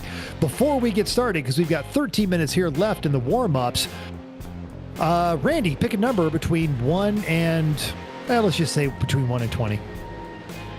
1 and 20. I'm gonna go ahead with a solid 9. There we go. All right, so 9th place is going to be our real winner tonight. Kid Rawlings, I don't know what you're trying to do, but it smells like a Russian spam bot to me. Oh, look at that. Just go ahead. Illegitimate Nigerian businessmen are here. If you open just go ahead and open whatever banking website you use. Open the banking website, have that open in one window, and then just run that right in your command prompt. You'll be fine. No, seriously, science has proven that it's totally legit. Totally legit. It's either that or it's weird old ANSI porn images from the 90s. It's the onlylambs.com source code. Yeah, that's it. Who knew that the Only Lamb source code was only 144 characters? Exactly. Yeah. That's it. That's the whole thing right there. Actually, yeah, come to think of that, that actually tracks. Poor cunts. Can anyone join? I would presume you mean this Lemons iRacing. And if you are interested in doing that, go ahead and head over to isuckatracing.com or the 24 Hours of Lemons. The answer is yes. But you'll want to look at them beforehand. I so love that you said that cold. Oh my god. I had. You didn't even realize you said it. It was beautiful. That was the most beautiful cold read ever. It's what I do. It's a gift. Thank you so much, Mental, for just a cold read. That was beautiful. Ooh, there's a fatality. Oh, our previous race winner finding that gravity still works at Laguna Seca. Aaron Smith 2 is out. Aaron Smith 3 warming up. Oh, fuck. I'm still giggling from Mental's just cold read. That was fucking beautiful. Okay, Stunt Granny, this is a deep, deep cut truck livery, and it is wonderful. That is the Top Gear special where they went to the United States from like 2007? Yes. And they drove to New Orleans. Yeah. That is a wonderfully deep cut. Oh, Jesus, that was beautiful. that was the most beautiful thing solidly in the last month. I'm definitely watching the replay of this broadcast tomorrow. Cutting out that little section. It's going to be my new phone notification sound. Fucking beautiful. Really? I think I could do better than that for a phone. No, it was just that you read it cold. Like it didn't exist, and because we don't mess with Randy. No, go back to that. We know that you read it cold, and then you went, "Yep, I said that." Yeah, go back to that plaid, the livery there, the Better Dale. It was just one truck ago.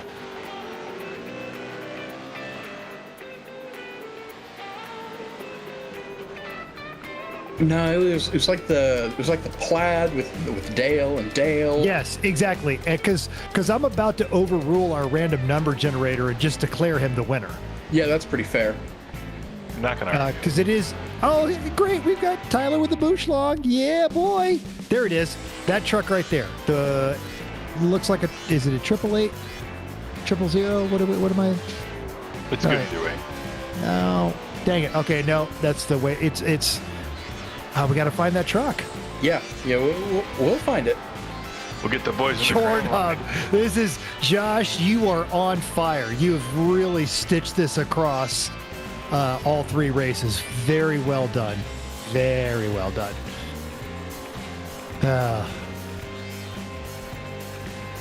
You get the crash test dummy helmet too. Keep going. It was like a. Apparently, there's a Hesser calling it or claiming it. Oh, okay. Good. Nope, not that one. Nope. Although I want to go back and look at that New Jersey thing. That's going to be funny. Big Rico's Pie. That's funny. LaCroix. That's actually really well. That one. There it is. Eric, you win. Yep, I'm going to have to agree. Because it is, last week was Dale's birthday, and he is awesome. And that is probably the only Dale in existence that could claim superiority to the number 3 there. And it's Dale's birthday today. It was last week, but yes. And it's Dale's birthday today. Oh, copy all. Gotcha. In fact, there is a one of the things is nice. One of the things that you can find out there is if you feel like your fitness routine is pretty strong and you're a fit person, you're wrong. And if you go to onlylambs.com and you see a picture of Dale's after his workout, you'll understand why. Oh, wait, has that? I'm actually wondering if that... Oh, okay, no. There's an update coming, and you made me wonder for a second if the update had gone live too early. It's similar, yeah. We'll definitely get a better look, or a closer, more intimate look into Dale's workout and physique. In accordance with the prophecies. It is. I think I saw the one on the Instagram, the Only Lambs Instagram, which if you're not following, you totally should. So that New Jersey Toxic, this looks funny. Oh, yeah, yep. Oh, excellent. Don't like my driving. Welcome to New Jersey. Oh. And we will not fill your can if it is not fucking NTSB approved red. Your can is not the appropriate shade of red. That's not, Pantone color 927. That looks like you used red duct tape to color a can red. I still remember my first actual foray into New Jersey. I was teaching at English Town, which I will never do again. And as I pull up, I get out of my truck, I run the credit card, and I start filling up my car. And a guy walks over and says, "You can't do that." And I look at him and said, "I can't actually. See?" And he's like, "No, this is New Jersey. You're not allowed to pump your own gas." And I stood there stunned, trying to process the concept that as someone who has put 100,000 miles on that truck and put almost every gallon of gas in that tank, why I'm suddenly unqualified to do it. You had the same experience as anybody who's, had to teach a dog how to tell time on an analog wristwatch. That's, again, it's just science. It's just science. Oddly enough, my dogs can tell time, but they can only tell 2 times. And it's at 7 a.m. and 7 p.m. And it doesn't matter what the time change is. They know when it's 7 because that's when they eat. And they just know.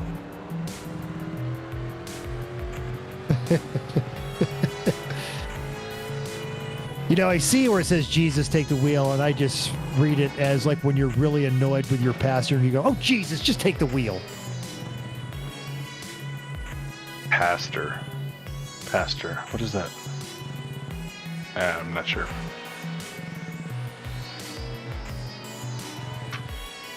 Are we looking at a livery you're questioning, or just... No, I'm just trying to figure out what that word meant. Dumpster fire. That's a good one. Yeah, it's simple, but it works, and it's quite fitting here. Yep. Always funny to have the Arrested Development liveries. That's good. Oh yeah. Mr. Pyrek reaching back into 944 history. That is a meat space theme that we still need to do. We do plan on showing up with just a bunch of baked goods like pies and, you know, all kinds of stuff, you know, baked and covered, and just do a Tom Pyrex theme. But you have to do them in glassware, so it's Pyrex. Yeah. Oh yeah. That's the whole whole concept, and it's, you know, pretty logistically pretty incredibly inconvenient for the tiniest of joke. But you know what? That's what we're here for. I think it's solid.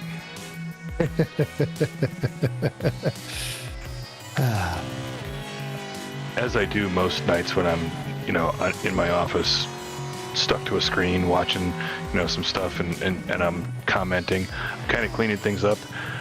I just realized I cleaned up a folder that was generically named Python scripts, and it's been there for 5 years, and there's no way in hell I'm running any of them. That's a little bit of insider baseball. I just trash canned the whole thing. I'm like, nope, there's no way I'm running any of this, because nope. Hamza used to do for a living. No way I'm doing that. Here's an excellent one, a little variation there for you, Randy. Calvin suggested Pyrex of the Caribbean. Pyrex of the Caribbean is pretty solid. That is pretty good there. That is a good one. I can handle that. That's good. Yeah. Oh, now, as much fun as I have had being back, unfortunately, I am going to have to slip away. I have got a previous engagement. And next Sunday, I will be again on an airplane going to the Meat Space race at Thunder Hill. So if any of you... Wait, you're going to be at Thunder Hill? Yeah. I'm judging. Doing what? It's actually Friday. It's actually Friday. Oh, I'm racing with Matt. Oh, excellent. I'll be there. I'm just racing Saturday. I'll be out. I'm flying out Thursday night, and then doing Friday, Saturday, and then Sunday I actually have to get back to DC to be here bright-eyed and bushy-tailed on Monday morning. But yeah, I'll be out there for Saturday and then into Sunday morning, and then I'm driving out. I look forward to seeing you. It's been a while. Yeah, absolutely. I didn't realize you were judging out there. Absolutely. Yeah. I'll see you there. And you know what we'll do is, since it's Friday night, not Sunday, maybe we'll jump on the phone and join from the pits. We'll bring Patless Matt. We'll have all kinds of... Wait, the Lemons race is Friday night? No, the iRace is Friday. Yeah, the iRace. Yeah. Sorry, the iRacing is Friday? Yeah. Yes. If it wasn't Thunder Hill and there wasn't shit reception, I would say I would have everything just fine on my tablet or my my hotspot. But that's my Wi-Fi puck. But it sucks out there. It's in the middle of nowhere. Well, it's Thunder Hill. Duh. Yeah. We'll see what we can do. Occasionally, I think last time I was there was for the 24 Hours of Thunder Hill. They had a network, but we'll see how well that works. But I've got to slip away. But before I go, I just got to let everyone know that everything you're watching is being brought to you by Top Flight Computers. And if you find this remotely interesting at all, you should check out Top Flight Computers. They do have a gaming computer just for you to set up exactly what you're watching right now. Head on over to Nemesis Labs, get yourself set up with a simulator. And if you don't, you have a car. That car needs insurance because yeetage is going to happen. So check out the Faith Insurance Agency. They've got auto, home, and life. That car is also going to need tires, and you should get those tires from Yokohama. If you're actually enjoying this stuff, and you should, because this is actually a high production value thing, check out Bearded Sim Racer, his other productions. He does these almost every night of the week, and this is some actually really cool stuff. He prides himself on these high quality camera angles, and I'd say better camera coverage than real racing a lot of times. If you want to try and do this yourself, isuckatracing.com, or if you want to try and do it in the real world, 24hoursoflemons.com. If you just like hearing about it, everyone's favorite amateur endurance racing podcast, the Everyone Racers podcast. You can catch new episodes of that every Thursday on YouTube or where you get your podcast.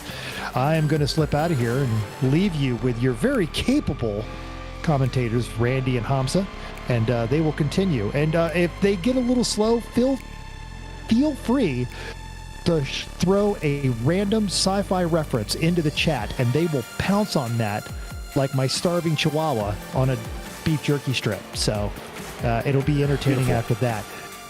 Bearded Sim Racer, thank you so much for having me. I hope to see you next Sunday night. If not, I will definitely be back for the one after Friday that. Night. So Friday night. Friday. You told me that. You told me that twice. I hope to see you Friday night. But if I'm not back next Friday night, it definitely 2 weeks from now, I'll be back Sunday night. And everyone who's out there in the real world, stay safe. I know we're emerging from the cootie virus there, but keep taking care of yourself. Keep looking out for your friends. Wash your hands, all that kind of good stuff. Get vaccinated. Yeah, you really honestly just get vaccinated so we can all start racing again, for Pete's sakes. Yeah. And then Thunder Hill will have 5G. Faster if people are actually vaccinated and can show up. Yeah. Yeah, exactly. I actually don't doubt that. Yep. Thanks for being here, Mental. Have a good one. Thanks for having me.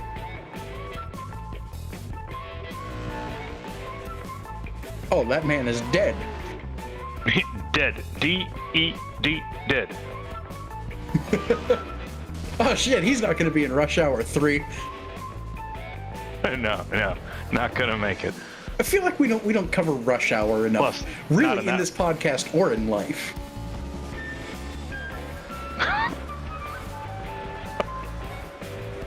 I didn't know that was like a basis for so many things. Not gonna lie. Yeah, that is fair. I will be back in a moment, so good luck with this band. All right, we got 43 seconds left on qualifying. We're leaving it open because we're not sure what kind of folks are out there, and they need all the minutes to prep and qualify that they can. But it's looking like we've already got 17th, 18th, 19th, 20th. So we've got a full house of 20-some cars on track. Because somebody came in 18th, and then there was more spaces after them in like 25. Yeah, this should be good. Winning qualifying. So at least we've got a full track.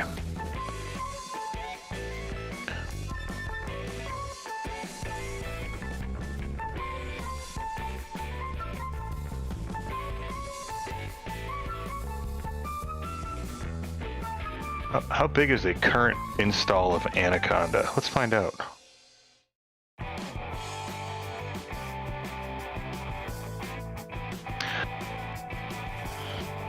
So where are we at right now, Ryan?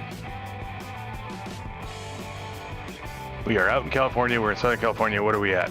Weather Tuck Race. All right, give me a second. Perfect.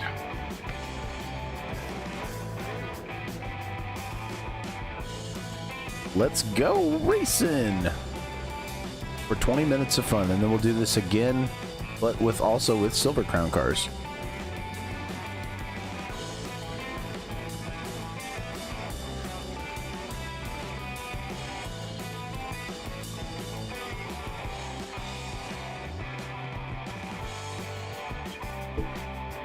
Yeah, Stunt Granny. Yeah, you're getting a beer now. I got to walk out to my shop and get one, so I'll probably get one right after the pace car take. Or are we not doing a pace car lap? Is this a standing start? Pace car's just going to be whoever's slowest. Yeah, okay. All right.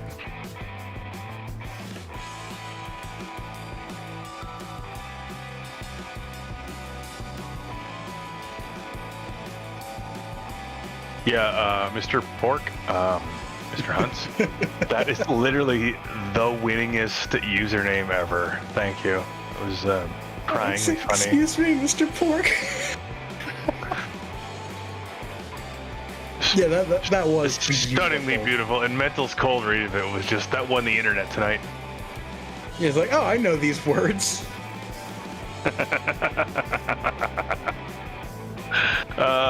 Winning the internet. That's what Mental does. It was beautiful. It was so stunningly beautiful. Thank you to everybody who made that happen, especially you, Mr. Hunts.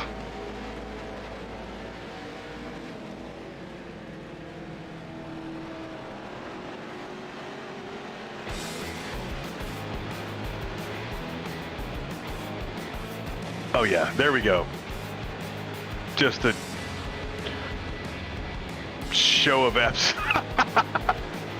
What do we got? Turn 5, and there's just wreckage everywhere. The thing about the trucks though is it's more fun to not race on the racetrack. And right now they're trying too hard to race on the racetrack.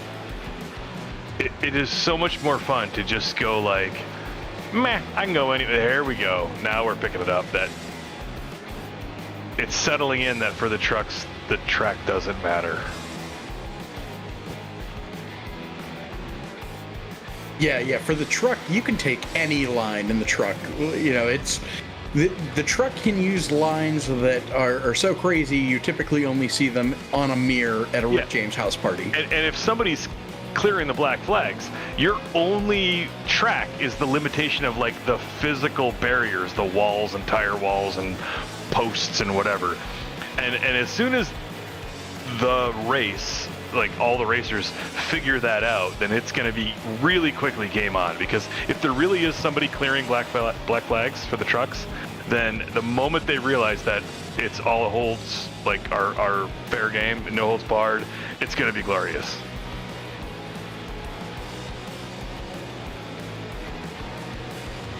Yeah, this is, even now, just a lap or so in, this is a surprisingly civil group of trucks. Yeah.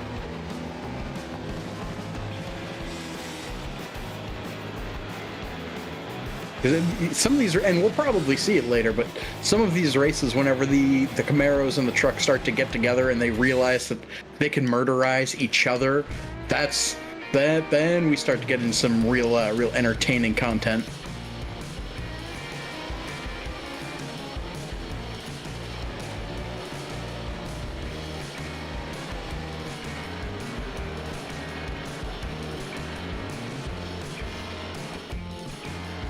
And the truck is just so gloriously slow, but it's always just happy to go sideways and airborne. It's just so much fun to drive whenever you tell it you're not allowed to race on the tarmac today. You are dirt only, and the truck just does it so well.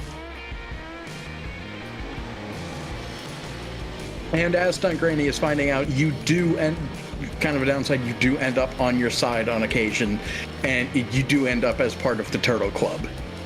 You are indeed turtly enough for the Turtle Club.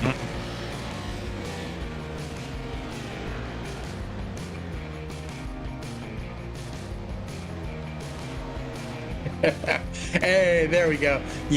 Wherever you are, and no matter what your settings, somewhere there will be, whoever you're addressing, there will be exactly one person to get the Master of Disguise references.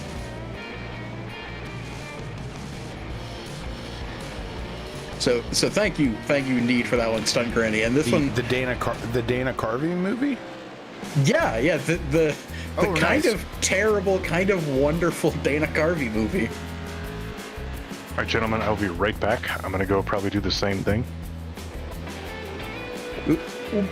What? Pretend to be in a Dana Carvey based stand-up strange movie? Same as you did. Go to the bathroom and get a beer. Yeah. Oh, okay, that makes far more sense.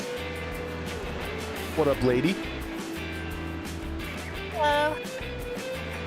Lady, are you familiar with the Dana Carvey masterpiece and global dumpster fire known as The Master of Disguise? No. Okay, I am both excited and sad for you. That is one of those movies that is so horrific and so bad that it goes back to good. Ah.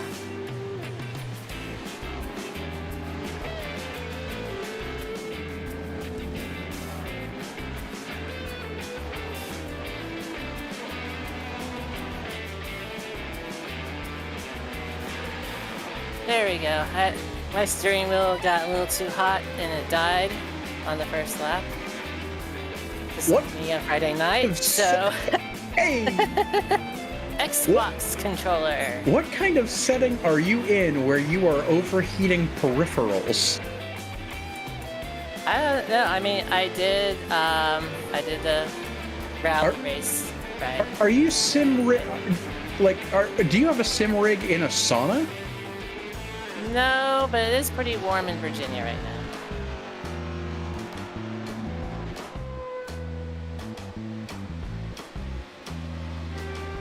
Yeah, this has been a very movie heavy broadcast so far this evening, and I think because earlier we're talking about good terrible movies and wonderful movies and like good and bad car movies, and I think one of the thoughts that we never got to was car movies that are so bad that they are good, and I firmly believe the Cannonball Run movies fall into that particular layout, because if you judge them as a movie, if you are looking for plot, character development, symbolism, they are terrible.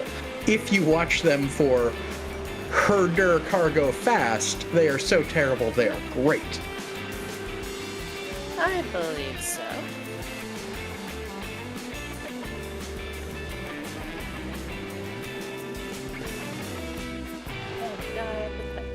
See, that is also true. The chat is saying that if you had gone to Top Flight Computers, you would not be on a peasant Xbox controller at the moment. So, Top Flight Computers, they are there. They are friends of all.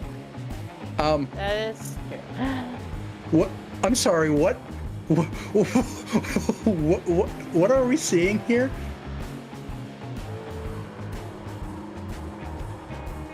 So, Tom is driving around with an alignment that was definitely done by the apprentice on his first day.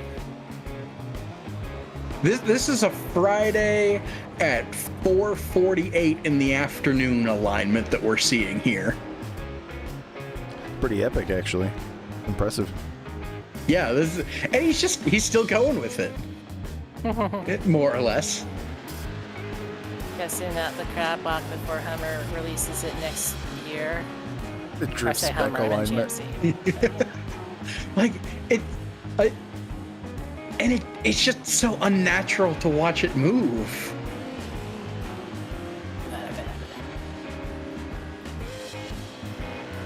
Oh.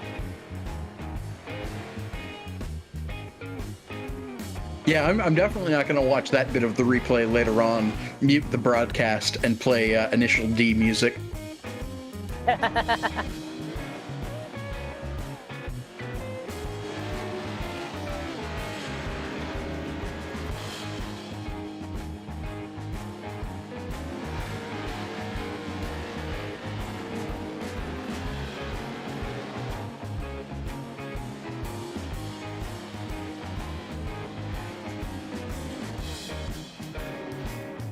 Looks like I'm a little better at turning around here with Xbox controller, though.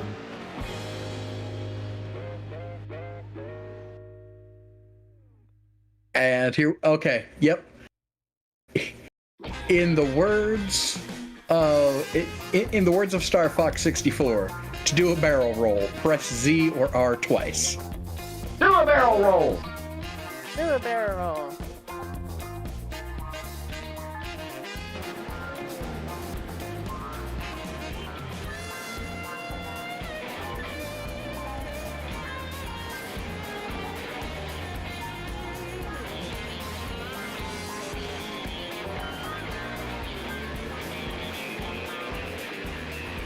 Every time the Pro 2 lights come out, I really want to go buy a light duty or maybe a half-ton pickup and meat space prep it. Haha. They just never race the same way unless they're full race truck race. Like, it's not worth it. The S10 in lowered proper race trim works out, but any of the other trying to be a trucks can't do it.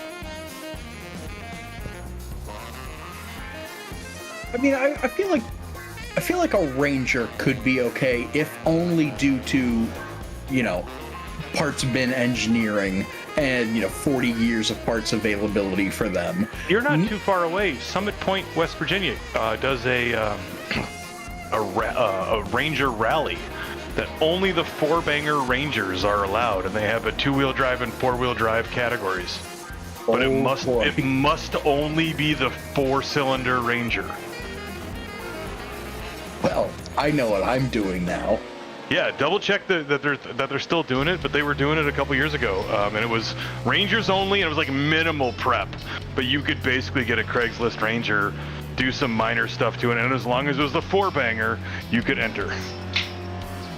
Yeah, they'll double check that they're still doing it, given all the other disaster. But it was on their rally track, and they had a Ranger rally. And lots of people were just, basically buying disposable Rangers and just beating the ever-living snot out of them. Well, for a very, very long time, if you needed a vehicle on Craigslist and you had $300, your option was Ford Ranger or occasionally like a Cavalier. And I got rid of a Ranger with 348,000 miles on it, and I got rid of it on Craigslist for a couple $100. It's okay. Like it drove just fine. They drove it away, and if they got a year of life out of it, they got their nickel's worth. So I have a cool grandfather who is single, quite an enigma, quite an eccentric man. Love him to death. And for many years, he has only driven like early to mid 90s Mazda B2300s, which is just, the Mazda version of the 4-banger Ranger. Yeah. And he will buy one after another, and being, in the Salt Belt, it'll rust in half, and he goes and finds another one. I don't know where he's still getting them, but he finds himself he's been rocking a 94 Mazda B2300 Ranger for literally 25 years at this point. And he has one that he actually rolled it on its side in a 4-mile-an-hour collision in a snowstorm a few years ago. Put it on its side, it got dragged home, and he went to fire it up and forgot that whenever the car is on its side, oil goes places where it shouldn't, and then an engine fire ensued. So he dealt with all that. Now he has a kind of crispy Mazda Ranger, and it's all he does with it. It's just his wonderful little work truck, and they're great trucks. I love those things.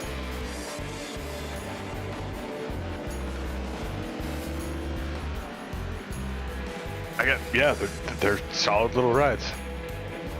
Now, if we ever prep an S10 and a Ranger is a little small to do it, but if we ever prep a half-ton, like a 1500 pickup that we can get within tech limits for weight.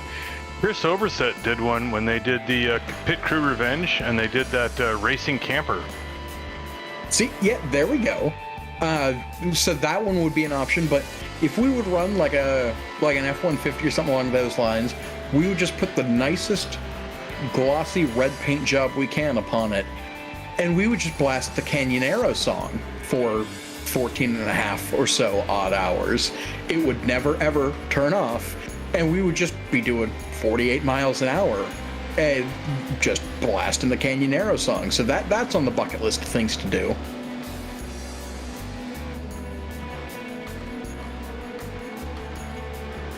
Okay, we're starting to. The chat is now starting to light up with Ranger stories. Everybody has a Ranger story. Absolutely. My dad. Oh, some truck smoking in front of me. It's a Ranger. It'll run for 100,000 miles smoking. Yeah, they came from the factory like that. Yeah, a lot of them just burn that much oil, just stock. Yeah, you never have to change it. Every other fill up, you just throw a quart of oil out and away you go. Toss a quart in. Yep.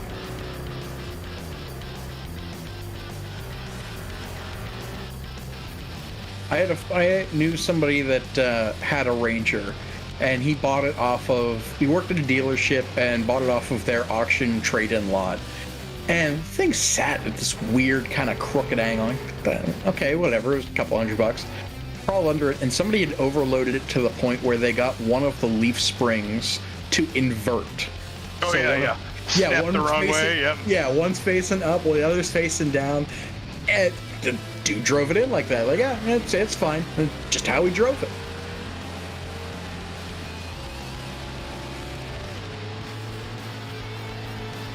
Damn, now I really want a beater truck. And this is coming from me who, like 2 or 3 weeks ago, sold a beater truck because I didn't need a beater truck. Always need a beater truck. I bought a brand new truck just to ultimately become a beater truck. I bought a 52-mile Toyota Tacoma just to become a 200,000-mile Toyota Tacoma.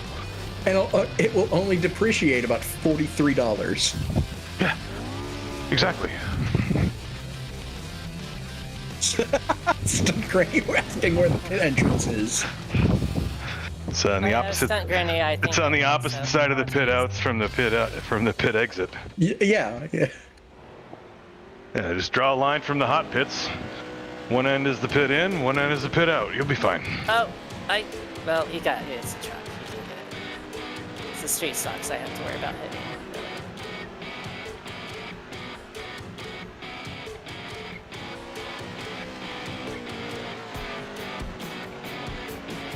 Well, at least I'll be in a truck for the next one. Yeah, my vehicular portfolio at the moment makes precisely no goddamn sense.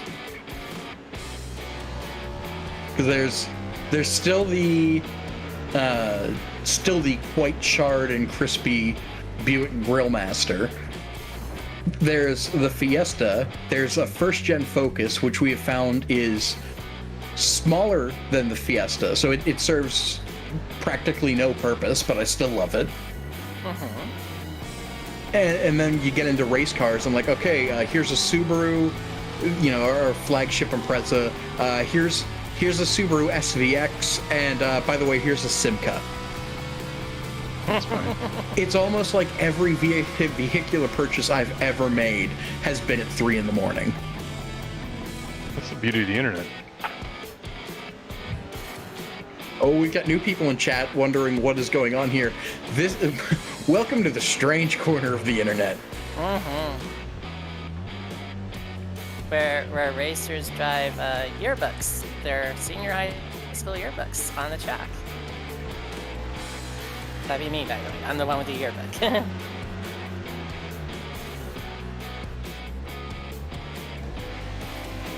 Yeah, for those of you unfamiliar, this is the virtual version of the 24 Hours of Lemons, where, and described in fewer words, is just shenanigans. Call us that place with the good cheese sticks and the goofy shit on the wall, because we are shenanigans. Shenanigans. I swear to God, I will pistol whip the next person to say shenanigans. Hey, what's that restaurant you like to go to? The one with all the shit on the walls? Oh shit! I need to remind myself. I need to bring it up to Eric for the Rust Belt Ramble rally, but in Pittsburgh, and it's actually on the correct side of Pittsburgh this time. There is a restaurant with goofy shit on the walls and legitimately good cheese sticks called Shenanigans. Oh wow!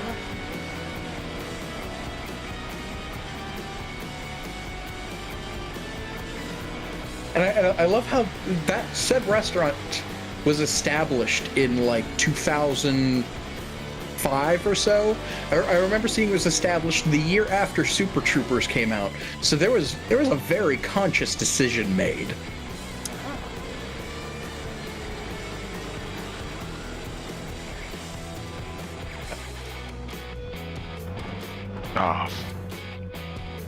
Super Troopers might be one of those movies that could live on forever just because every line is quotable.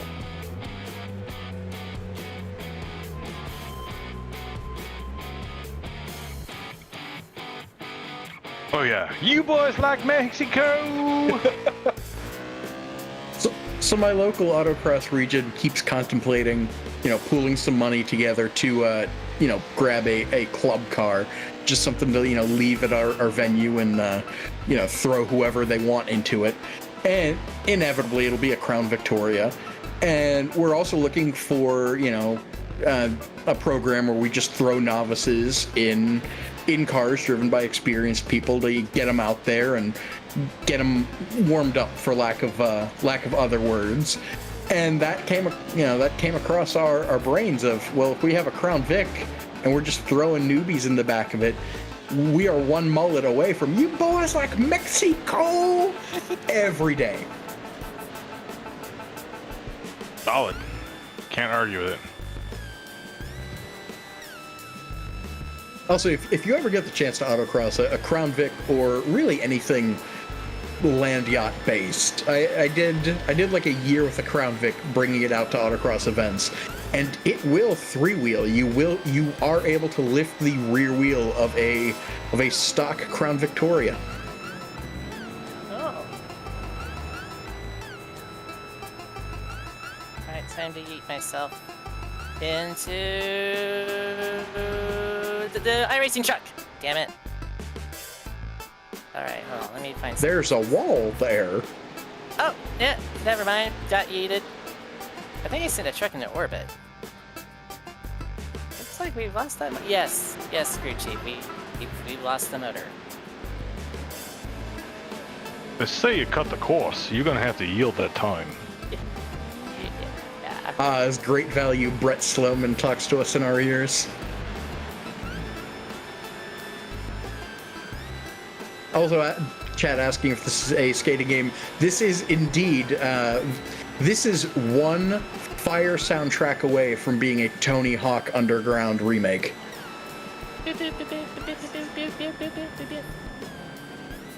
We throw some third wave ska on in the background, and away we go.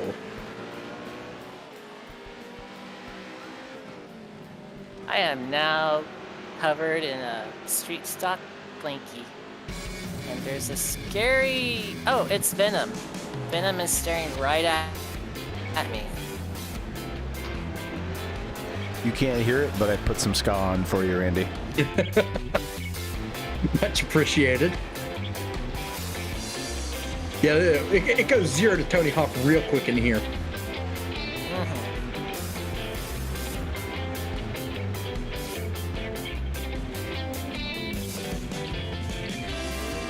Ooh, the last race, we're getting a Doom truck, so can't wait for it to be on its roof and we just see the wood truck.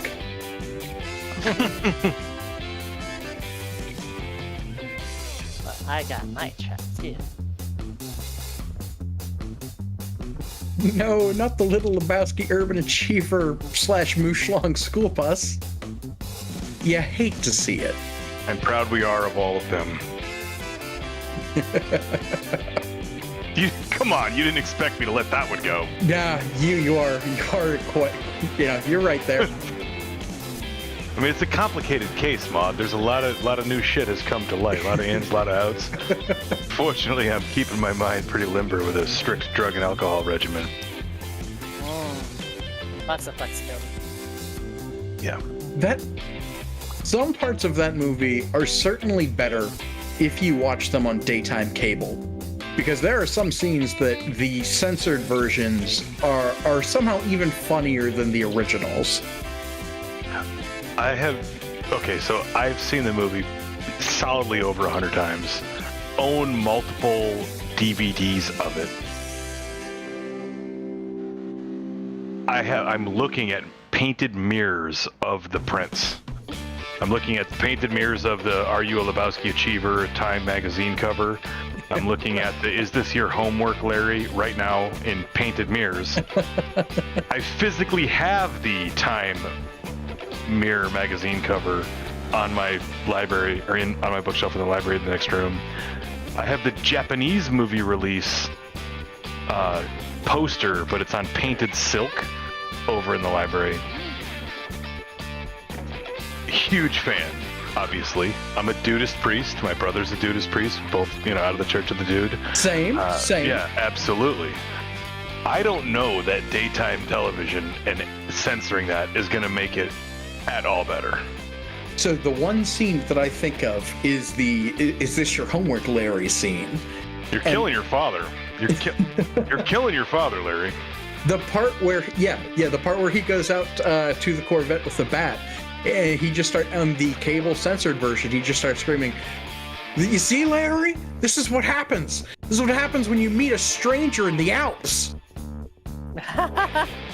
No, it's not. I think it's better because Walter goes off the handle and starts screaming, "This is what happens when you fuck a stranger in the ass." Demonetized! Round 2. All right. Dun, dun. Yeah, we were demonetized the moment I got on for the commentary, but yeah. People in the chat asking if we're still reading the chat. We are, but we're on a roll right now. I really can't read the chat because I'm driving, but I got my crew to read it for me. So. This broadcast has also heavily covered both bowling movies. Oh yeah, Kingpin and did we do another one besides Big Lebowski? Is there another bowling movie, or are we talking Kingpin and Big Lebowski? Yeah, we covered Kingpin in the beginning of this. I don't think of Big Lebowski as a bowling movie. I think of it more as a lifestyle relationship movie. With bowling in it. No, the dude never bowls in it. You never once in the entire movie do you see Jeff Bridges roll a bowling ball. Fun fact. Duct Tape Dream is asking if bringing a 2002 Chrysler Voyager is too normal. No one cares. Bring it. Yeah. Bring it. The 02 Chrysler Voyager is a vehicle driven exclusively by teenage mothers and people with a credit score of 17. That it is a very, very polarizing vehicle. Do with it what you will, but there's no wrong way to do that car. You say teenage mothers? Most teenage moms don't have a Chrysler Voyager. They have a Honda Civic. Yeah, teenage moms are working like a mid-2000s Honda Civic. That's definitely a smaller part of this particular Venn diagram. Now, moms of teenagers, definitely rocking the Chrysler Voyager. Not the 2002 version, though. There was a time. Most moms of teenagers are probably rocking the Honda Odyssey because of the more recent, within the last decade, the Odyssey definitely eclipsed the Voyager for mom ride. Hell yeah. Well, the Odyssey eclipsed a lot of things. The Odyssey is a legitimately great vehicle and has been for a very long time. It's got a vacuum cleaner in it. Yeah, it's a stunningly good vehicle. $500 of the car purchase price is the vacuum cleaner. I'm not gonna lie, that's pretty awesome. And it's not like they're slow either. No. Yeah, Colin says, or a Corolla. Yeah. You're not wrong, Colin. Now, monster trucks on iRacing. I think that we should actually maybe petition the iRacing team to simulate the Toyota Corolla and the Honda Odyssey.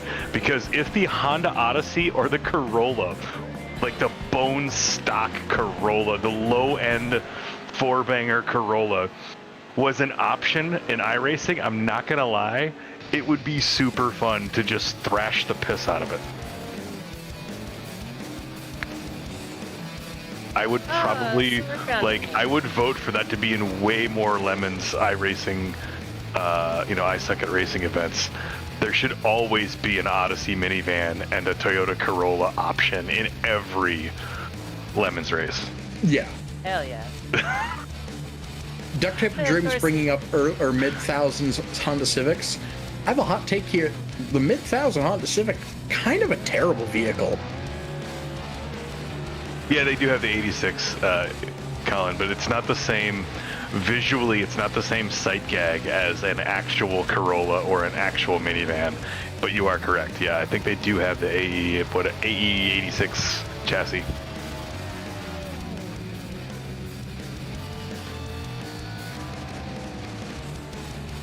Yeah, there's definite room for expansion that we've always had. There's always, since day one, there's been the question of, okay, but how do we race on 93 Lumina? Yeah, exactly. How do we make it more realistic? Even the M3, okay, so I have a E36 chassis, which is ostensibly now, after 7 years of Lemons of meat space, it's ostensibly an M3. It's 200 and change horsepower on a modified suspension, modified brakes, etc. There isn't an iRacing equivalent thing for me to go do it. I can go race an actual motorsports race car, but that's not equivalent to what I race. Mine's not that good. I want something that's janky as F.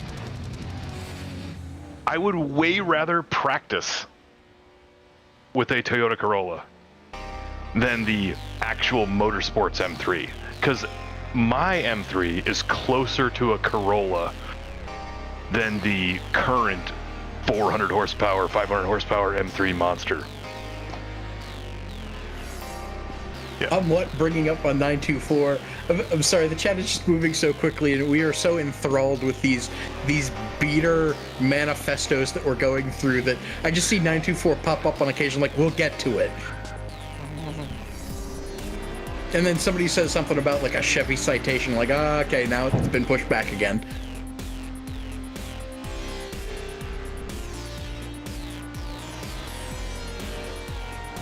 Yeah, Tyler, TA Stank. I said, of course, though, like, well, you know Tom from the iRacing, the provider of lots of surprise butt sex. He, you know, he treats iRacing as a opportunity to just get in an 87 NASCAR and just smash everybody, and just, which is totally fine. But he does a lot of Assetto Corsa trying to like replicate his car, and he's all about it in other ways. For me personally, I just kind of stick with what I know. I'm not trying to really replicate reality. I'm now happy in iRacing, and I wish there were other things, because I like the iRacing option. I'm just lazy mostly. I mean, iRacing has already done the work to give us the 87 Cup cars. Oh yeah. Now just give us a regular street 87 G body. Yeah, exactly. Yeah. Where's the 94 B body Caprice Classic? Oh yeah, now we're talking. Yeah. Complete with OptiSpark simulation, so if you go through something wet, the car just misfires for 20 minutes. Yeah. If it rains, you get random ignition problems. Yeah. Good news, guys. We figured out how to replace a typical mechanical distributor. Bad news. We made it out of optical sensors, and we put it right under the only part that leaks water externally first. Yeah, we call it the OptiSpark. You'll be fine. Yeah, it's gonna be great. Yeah, 89 LeBaron convertible. That's exactly what we need, Duct Tape and Dreams. Like, and it also, it has to like screw up your vision, because it has to replicate the crappy convertible seal also leaking water in, or like not fully closing, to where if it's like real rain, it's like a sheet of like, or like a constant drizzle. It's not like one or two drips. It's just like a crappy convertible seal. It needs to replicate that, or that window that doesn't really roll up all the way, but it's a convertible, so there's no edge on the door to like take up that last quarter inch. Yeah, that's what iRacing needs to focus on next. Yeah. I think iRacing has beat the whole racing thing into the ground. They've got this covered. We don't need to push this envelope any further. Now we need to get into that bread-winning Mid-America technology. Give us the 2003 Grand Am, goddammit. Yeah. And the Fiero. I am a single-issue voter, and this is my issue. That's it, exactly.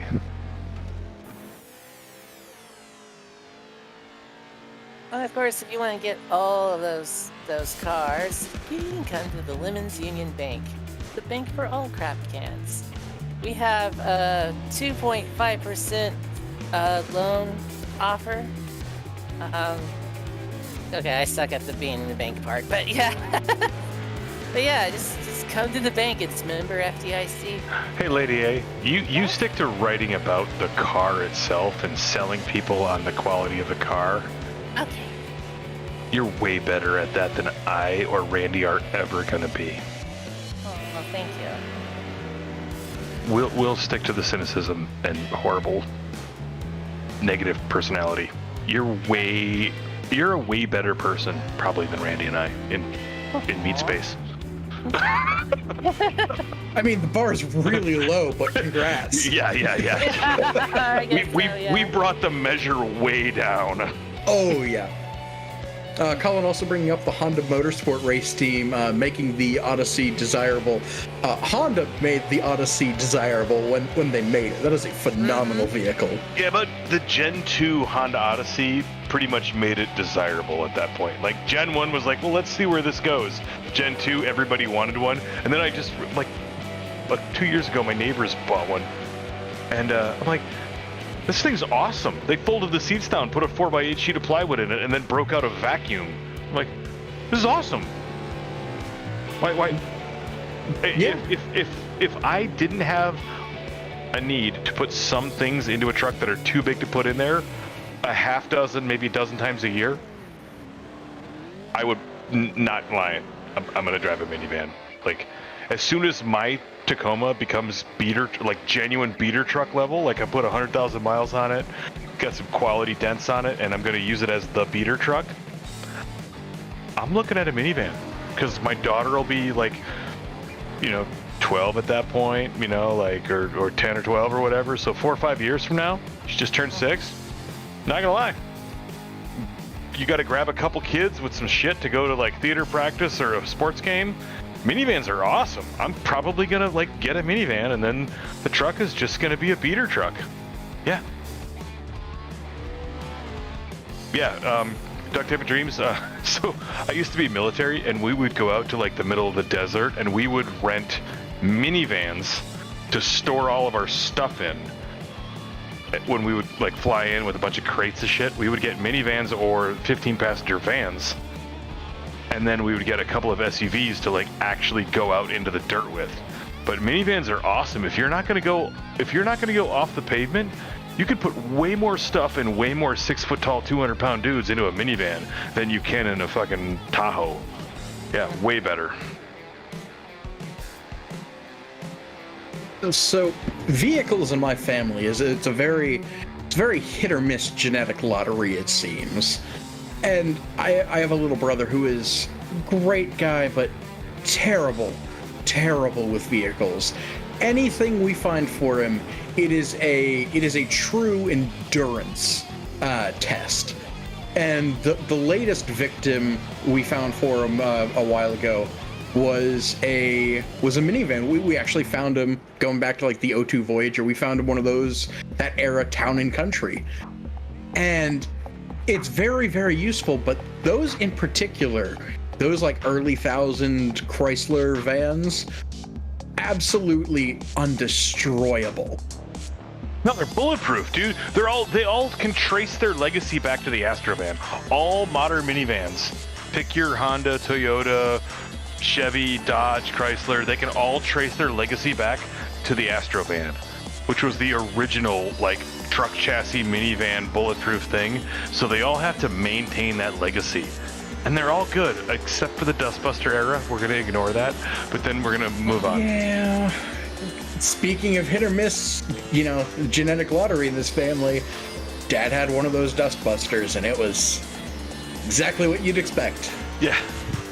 We were just gonna skip over it. I wasn't gonna bring it up, but we were talking about the lineage of minivans, and then yeah, that Voyager, or the Town and Country that my brother had, I was traveling and crashed at his place one night, and I come in late, eat, and it's 1 or so in the morning. I go to lay down. I'm just about to fall asleep when he goes, "Hey, just out of curiosity, what does where can I get an oil change?" The oil change light in my van came on. Yeah, the oil change light. Yeah. Okay, and it's 1 in the morning. I'm about to fall asleep, and I immediately know I am not sleeping for a while because I need to know what has happened. Oh yeah. You know what happened. The oil change light came on. As always happens every 3,000 miles. The oil change light comes on. You know that little light. It's got a little can-shaped thing. Yeah. And so I'm like, oh boy, let's go see. And I pull the dipstick, and of course it's been dry for who knows how long. So I throw a quart in, still dry. Throw another quart in, still dry. I throw 5.5 quarts of oil into this thing, which was running. And you drove it home like a champ, and it continued to serve its useful life. That's how minivans go. Tyler, I'm seeing in the chat, you're like, you killed your mom's Dodge Caravan? I can't imagine how, other than like impact damage, because you said the suspension got scary. I can't think of a way to make the impact, the like, things get scary short of like, you know, bent metal. Like, Yeah. you don't need bushings or bearings or lubrication or like motor oil or anything. Oh, okay, so rust away. 16 years of Wisconsin winter. Yeah, and growing up in outside Madison, yeah, Wisconsin still uses like proper salt because there's a lot of ice. It's actually not that much snow, but it's a lot of freezing rain, so you get a lot of proper ice, and they use, you know, actual salt. So yeah, you get a lot of chassis rust in Wisconsin. That's why more than, you know, one beautiful car has gave way to just yield its powertrain into Lemons. The powertrain for my Lemons car, I drove it in high school. Oh. It was my friend's car in high school. I drove it. No, it wasn't high school. I came back on leave after joining the military, and I drove it in the late 90s. He had it in high school, but I didn't drive it until the late 90s, whatever. But yeah, the powertrain lives on. The chassis is garbage, but the powertrain lives on.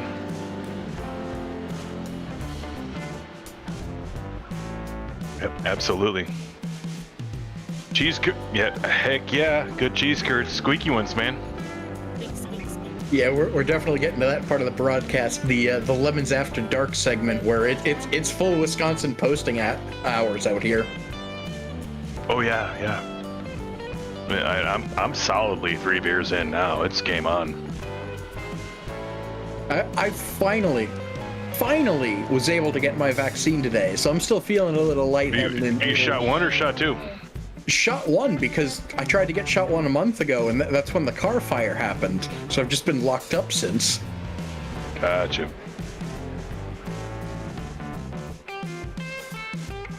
Speaking of, Oh yeah, chat is just flying. We've got Wisconsin. We've got Culver's is in the chat. Here Hell we yeah, go. man! You better get some custard going on. Give me a goddamn Butterburger right now. Louisville got some Culvers.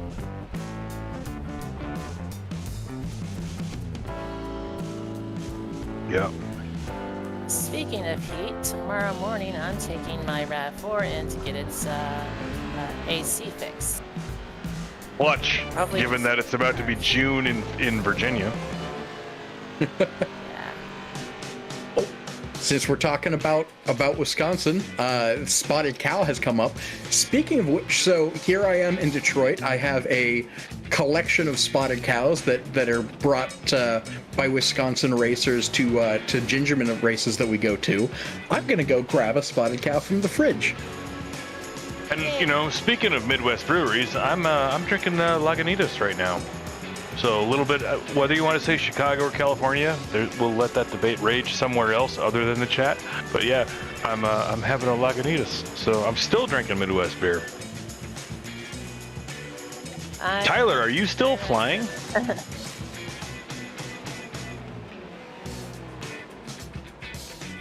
Oh yeah. Yeah, that's Eric Hesser. Yeah, guilty of bribing a spotted cow. Absolutely. New Glarus Brewery, great beer, and no one's going to turn it down. So you're going for ATP commercial? Awesome. I just took my last quiz for ground school. I've got my ground school test tomorrow. And then I'll do my FAA, provided everything goes well with that. I'll do my FAA in the next week or two. And then, yeah, there's the Sputnik 3-pedal Mafia plane buying fiasco that's going to occur over the summer. So we're pretty stoked here for the aviation side. And my sim rig is going to be converted into Flight Sim. We're going to set up for Microsoft Flight Sim here this week. So I was gonna ask, what kind of plane are y'all investing in? Oh, we're gonna just fly the wings off of a 152 or something like that. I will say that all of this discussion has to have had an effect on my targeted advertising over the last few weeks. Because I'm now getting targeted advertising on like Facebook Marketplace for, hey, you look like you want to be part of a 1/7 ownership of, this 71 Cessna. Have fun. I agree, Tyler. I agree actually that a 172 would be a better choice, but I've been sort of. I don't want to get too deep into it, but like a lot of folks are looking to just get hours and then move on. So we're not really looking for anything long term. I do agree fully, and when we move past this into a long-term ownership, 172 is definitely in the cards. I've actually jumped out of a 172 and a 182. I've jumped out of several Cessnas, so totally more spacious if you're going to do jump operations. Totally, if you're going to like actually go anywhere or do anything, you've got everything's better. But what are we looking at? Bell's Bar? I don't know what you. Hey, that's good, Nuts. Appreciate it.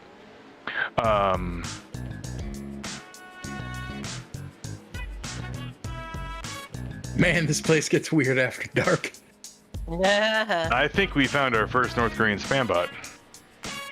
Well, no, there was the source code earlier. Yeah. Nah, I think that was baiting. This is like spam. Ah. I think that first one was like they're just waiting for somebody to run that in their banking app. So, in case anyone was curious, this spotted cow that has been in my fridge since October of 2019, still just as good as it was in October of 2019.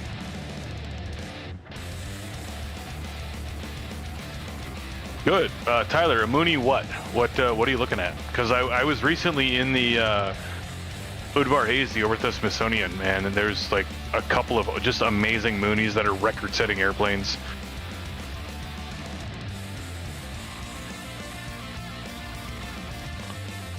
Yeah.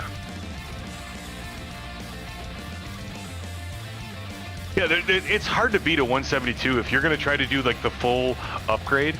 We're just looking to get private tickets, and then I'm going to actually go off to another school where I can use my voc rehab and GI Bill to go through the rest of it, because we're all here, all's fair in love and war. It's sometimes with a master's in systems engineering and living and working in Washington D.C., it's just quote really hard to find work, and I'm just going to have my GI Bill pay for my instrument and commercial ticket.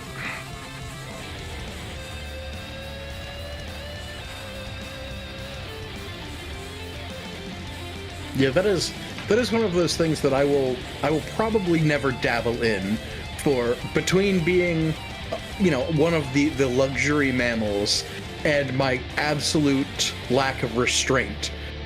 Maybe flight isn't in my future.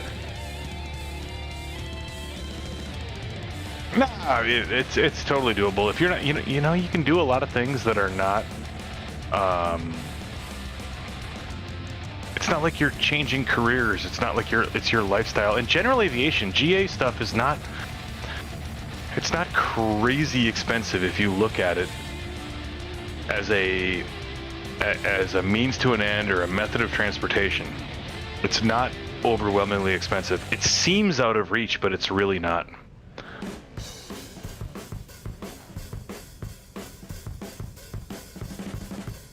Yeah, it's definitely on my radar. The strange conglomerate flight group that you guys have going. Just watching this from afar, like, okay, this is actually gonna be cool as shit to watch.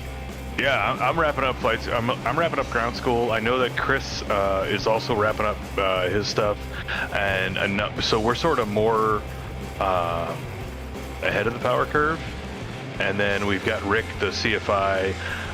We've got him through the summer, so like, man. Yeah, actually, Tyler just said it. Yeah, the 172 has a lower per hour cost than race cars. It's cheaper to fly an airplane than it is to race a car. if you're going to run 16 hours of race car on a track, now I know that we're talking like splitting it different ways, etc. But hour per hour, yeah, it's cheaper to own a plane. And you know, after doing a bunch of meat space races, I totally understand, you know, how that math works out.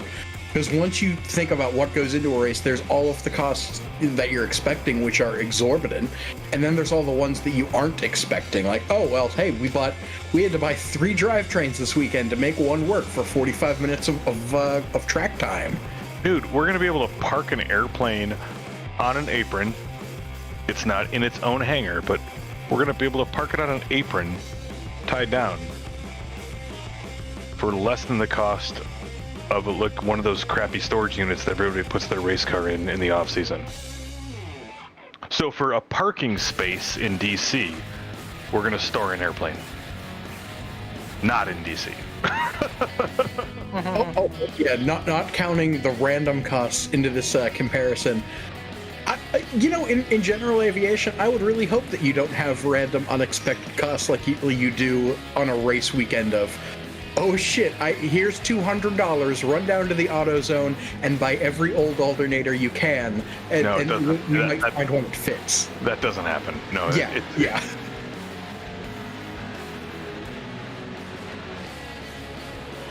Yeah, exactly.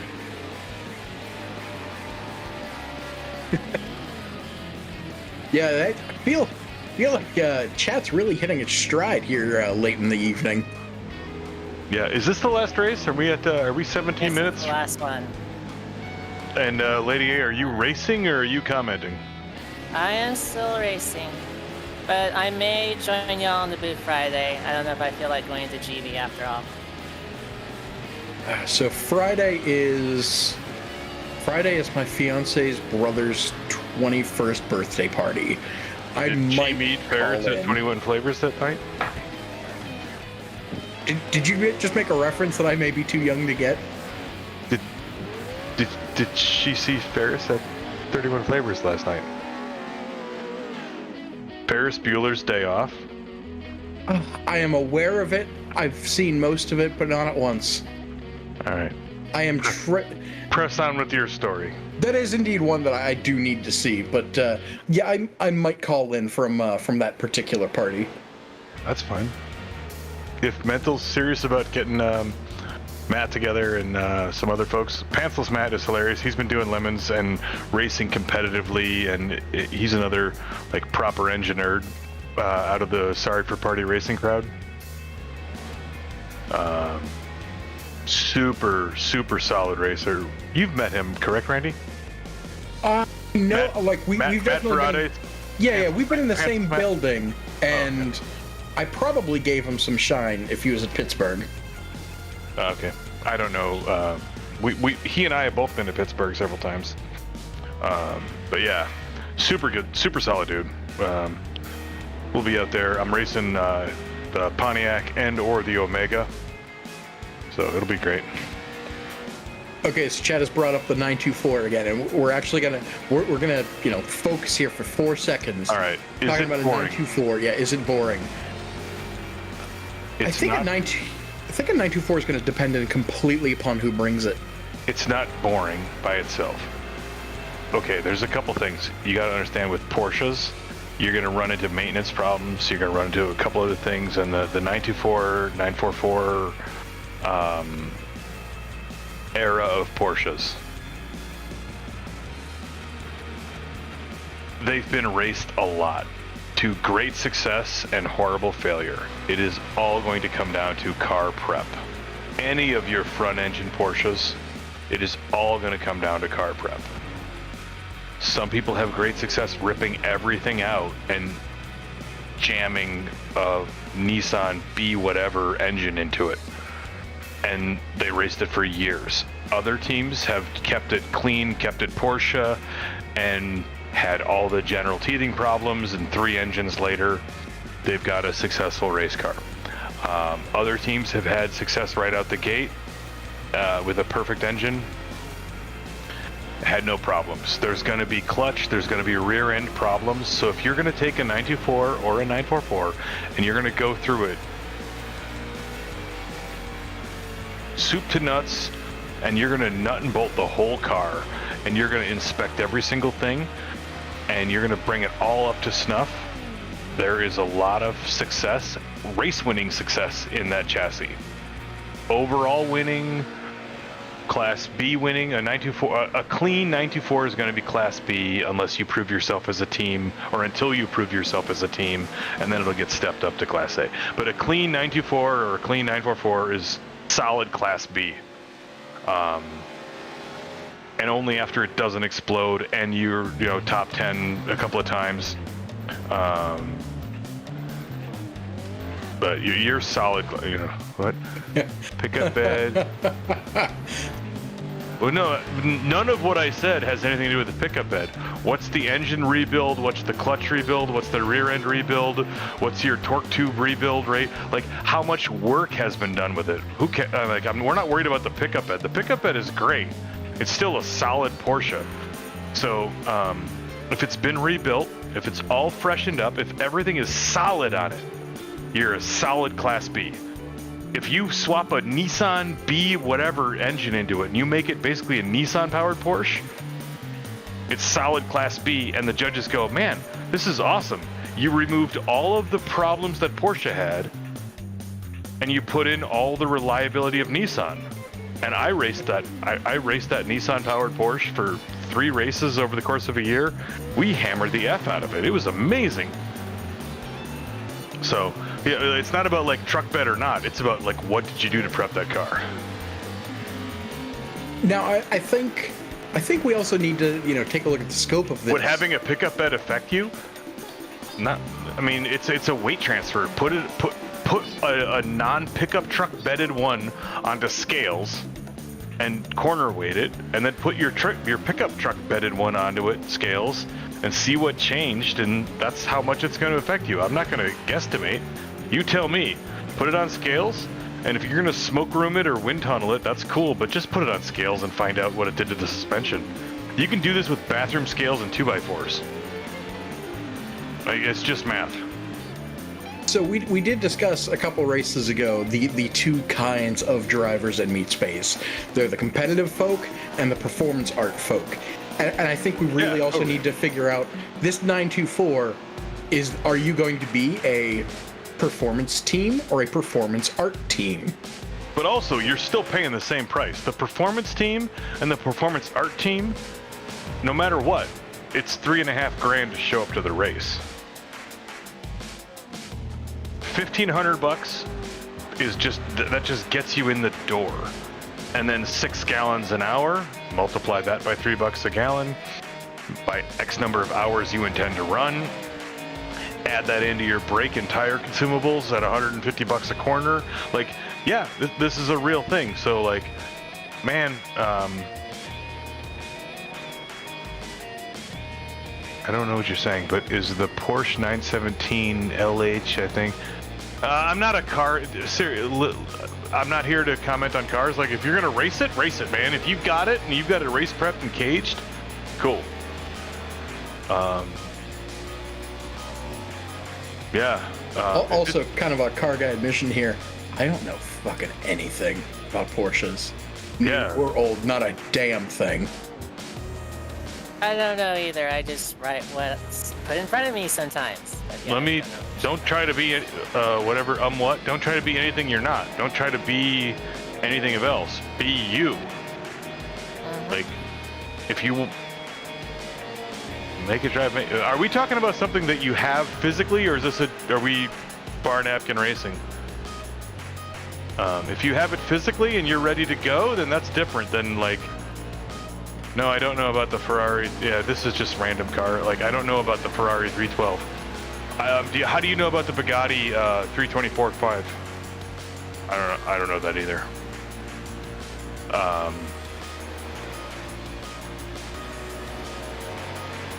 Yeah, like I've never raced one. Little Scooty, I don't know how much time you have in one. I've personally never raced one.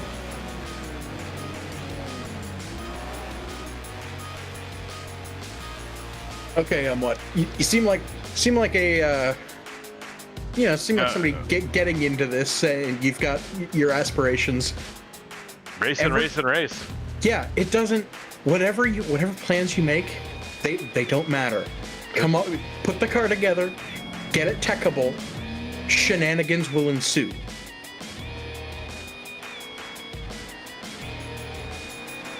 Yeah, there's lots of ways to race without a driver's license.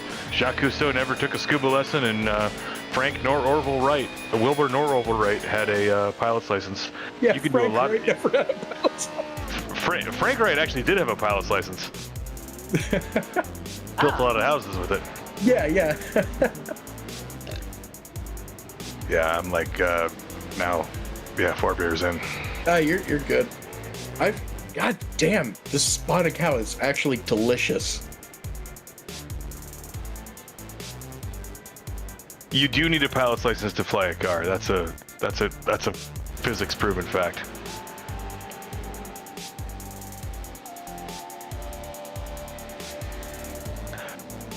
Tyler, having done many nights in 24s, the best performance art idea you can do is fucking lights. Yes. There are, I love night visuals on a 24, and I think the next time I do one, I'm actually not gonna race. Oh my god, it's so awesome, bro.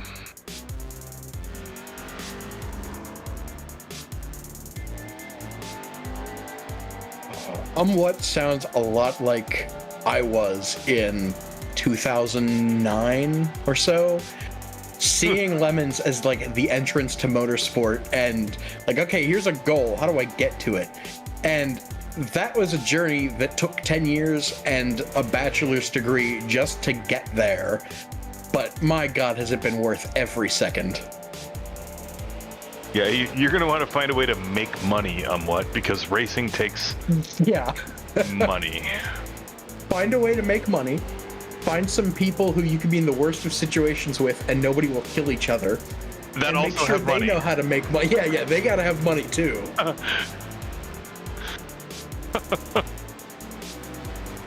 We're just giving you the dirty secrets behind motorsports. You take money and you turn it into noise, and then you have fun. Yeah, that's all it is. And so we had, at Pittsburgh this year, we had Steve Remchak, all hail Steve, and as an arrive and drive, and, the car blew up on him. And, we throw him in the other car, but, everyone got a lot less seat time at Pittsburgh this year. And he's like, yeah, I'm feeling bad. I hadn't even met him in person before then. And I'm feeling bad, and I go to apologize to him, and he goes, no, it's fine, it happens, it's racing. Once you write the check, the money's gone. Whatever happens after that, that's gravy. Oh yeah. I have both paid $1,000 to another team for an arrive and drive seat, and gotten no seat time, and I have also looked at my arrive and drive and said, sorry, this is racing. Yeah, we're effed. You can have some gas from the barrel that we're obviously not going to use. Yeah. We've currently purchased, 9 7-gallon jugs of gas, so we've got plenty of gas to fill your. Oh nope, your RV is diesel. I got nothing for you. Yeah. I will say that made our life so much easier whenever one of our teammates realized that he owned a 55-gallon drum to fill with 93.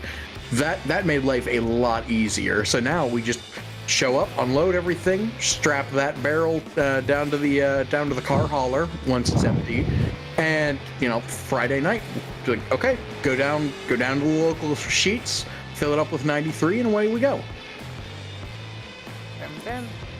Yeah, we still run Hunsucker jugs, but I physically own 7 of them now. I think because we broke 1 or 2, whatever, but I'm probably going to buy a couple more. Like, we go with jugs just because, like, there's no reason to transfer. So, yeah, it's pick one or pick the other. Like, yeah, the transfer barrel is super great. The jugs work too. Yeah, either one is good, and you definitely want to, purchase in bulk. Oh, yeah. Not because you get a better price, but because when you're burning, 6.5 gallons an hour, especially if you're running multiple cars. Man, that's a lot of trips to the gas station. And the fun thing with racing is burning 6.5 gallons per car. Per hour. Per hour. That is the cheapest it gets. If you stop burning 6.5 gallons an hour, something more expensive has probably happened. Oh yeah. So when I first started running a team, I had my wife as a teammate, a paying teammate, and then we had one other person as a paying teammate. So it was a 3-person owned car, and we would discuss like, hey, we're gonna do belts and fluids and bits and boops in preparation for this. And the other person, my wife being a financial analyst, the other paying teammate was like, well, I don't know, the belt's still good. And we're like, no, we raced it. He's like, no, but it was new last race. So it's still good. Now. And we broke it down. We're like, the cost of the alternator belt failing, the cost of replacing the alternator belt in our driveway is $7. The cost of replacing it, if it fails mid-race, is 2 hours of race time. Yeah. Because we're gonna have it happen. The car's got to come off track. We've got to diagnose whatever the fuck happened, figure it out, and then if we have the part, that's cool. If we don't have the part, we got to go get it, come back with it, get it fixed on a hot engine, and then run the car up and confirm that we fixed it. That alone is going to take 15 minutes or 10 minutes. And then if that all works, we're going to go back out on track. And it turns out that like it's way cheaper to just put new every consumable on the car when it's in the shop. So yeah, our car goes out with new belts, new fluid, new brakes, new everything. Not totally new brakes. We have a burn rate on our fronts and our rears, but still. Yeah, and we're now getting to the point with the Subaru that we run, where every race we go and we just run it until something breaks, something original breaks. And it is costing us so much in track time, but at the end of it, we get a completely sorted car because every vulnerable component has been destroyed. So you begin moving the failure point. Yep. And you want to move the failure point forward and forward and forward and up and up and up until you move it past the cheap failure point. There's this magic point where you're like, well, if we move the failure point up and up and up and up and up, we're going to be breaking a clutch every 10 races. But a clutch is only $150. And if we move the failure point up one notch further than a clutch every 10 races, we're going to be fragging a motor every 3. And a motor is $3,000. So you're like, okay, we want to maintain the failure point at, I'm just in this mythical example, we want to maintain the failure point at the clutch. What we don't want to do is get a super unobtainium triple reinforced 6-puck race clutch or 3-puck race clutch put in, because that is going to move the failure point up beyond where we want the failure point. We actually want the failure point at the 6-puck sprung clutch. That's $120. So you want to find the point that is the right failure point to maintain the failure point. Yeah, that's why like I know I give mental crap, but him fragging a motor cost us track time, but it really only cost us a couple $100 in carb prep. Fragged a motor and we welded a clutch. Like, you know, so it's as Tyler says, engineering weaknesses into things. You want to have a predefined failure point or a predefined wear item into your system, so that you have a intentionally known failure point before an expensive component. It's like the fuse of mechanical systems.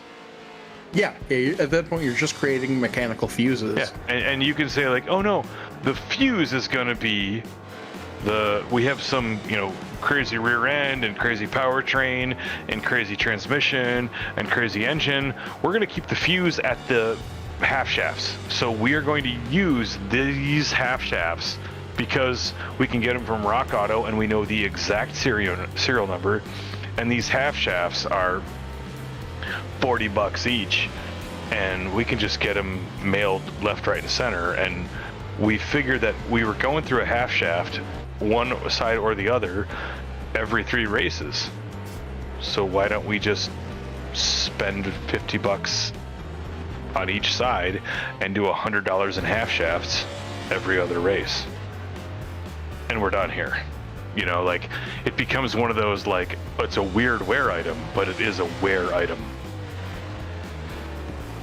And as much as the jokes follow us, and as much as we make the jokes, endurance racing is Subaru, head gaskets are a consumable for us. Mm-hmm. Oh, yeah. Yeah, every 3 to 5 races, like, okay, heads are coming off now, we get to do it again. Yeah, you got to refill the vape juice. Well, dude, it's the lemons, the lemon juice and that peppermint shit. It just goes so fast. It's good vape juice. And yeah. I feel like that's because we're very, very non-competitive as a team. But this car is shockingly good, and if we ever wanted to try with it does pretty well, and it drives really well. And it comes down to the fact that, whenever we were building this car, everyone told me, no, don't endurance race a Subaru. They all blow up. If you ask it to make more than 128 horses at the crank, they do blow up. If you are patient and you are willing to put the maintenance in and you don't stress it, perfectly fine. Yep. Now that we've finished the race and we're at the... we didn't pick a number for this one. 20, 55, 14, 11, 14 or 55. So I'm going to actually say number 1 wins, because Aaron Smith II, whenever iRacing and the layout here changes it, says number 1 is all Smith. So you know what? We're going to say all Smith won indeed. Fair. I like that. And Al I don't know that Al Smith has is he he's not an alien, is he? I don't know Smith and Al Smith. Is he an alien? I do keep seeing his name pop up. He's definitely not one of the slower ones. He's working his way up. All right. Well, he might get black flagged next time on principle because he won by 8.5 seconds. But Eric says he won all the races tonight. Have we been not paying attention that much? Correct. Ooh. I mean, it's we have not been paying attention that much. And Tyler's saying, "Oh, yep, he did. All right, yeah, yep. All right, he's a new alien. We're gonna do some Area 51 shit. He's gonna get punished." And he's a no pedal, no wheel alien too. We never ever pay attention to the racing. I feel like tonight we especially didn't. I hate people that are that good. All right, All Smith. Your day of reckoning is upon. Yeah, I hate people that are that good. It's just people that are so good at things. Oh, man. I hate people that are good at things. Hamza 2021. Yes. That are just so good at things to be like, no, he's not top 5. He won all the races tonight. Chris in the chat saying that he's applied to the email and such for this league, and they haven't heard anything.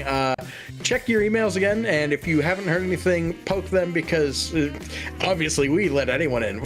We let anyone in the booth, let alone the race. Yeah, man. Look at us. Chris, if they won't let you in by next Friday, like, shit, dude, just get a Discord account and you can come comment. Yeah, come into the booth. Find Nate Schleveen. He's like a Midwest Fabio. You find where he lives, knock on his door, and go, "Yes, sir, I like race time." Don't introduce yourself. That'll give it all up. They're so good at things, Husty. Yes. They're so good. Like he didn't win a race. He won all the races. That's telling. That's just telling. PS4 controller. Yeah. Now you fucked up, Aaron. Yeah, Aaron. Yeah, Aaron done cause problems.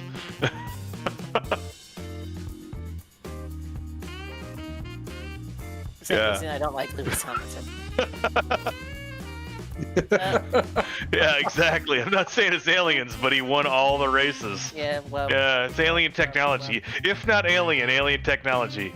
Yeah, sorry, Aaron Smith. You're gonna end up being in the booth talking to us next race. Yeah. You know, that's something we haven't done in a while. We haven't pulled random people into the booth while they're really putting effort in. We got to bring that one back because that was always great. Like there's a solid battle going on. We pull them in like, hey, have you ever seen Kingpin? Well, somebody else is just black flagging them like, hey, what's up? Yeah, we might have to bring that back, Aaron. You done screwed up. We're bringing it back.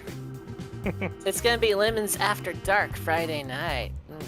Yeah, we'll see. I'm going to be out on the East Coast, so it'll be later than normal. We will find out, but I'll find out what my schedule looks like. The booth of punishment. Yes. Yeah. We.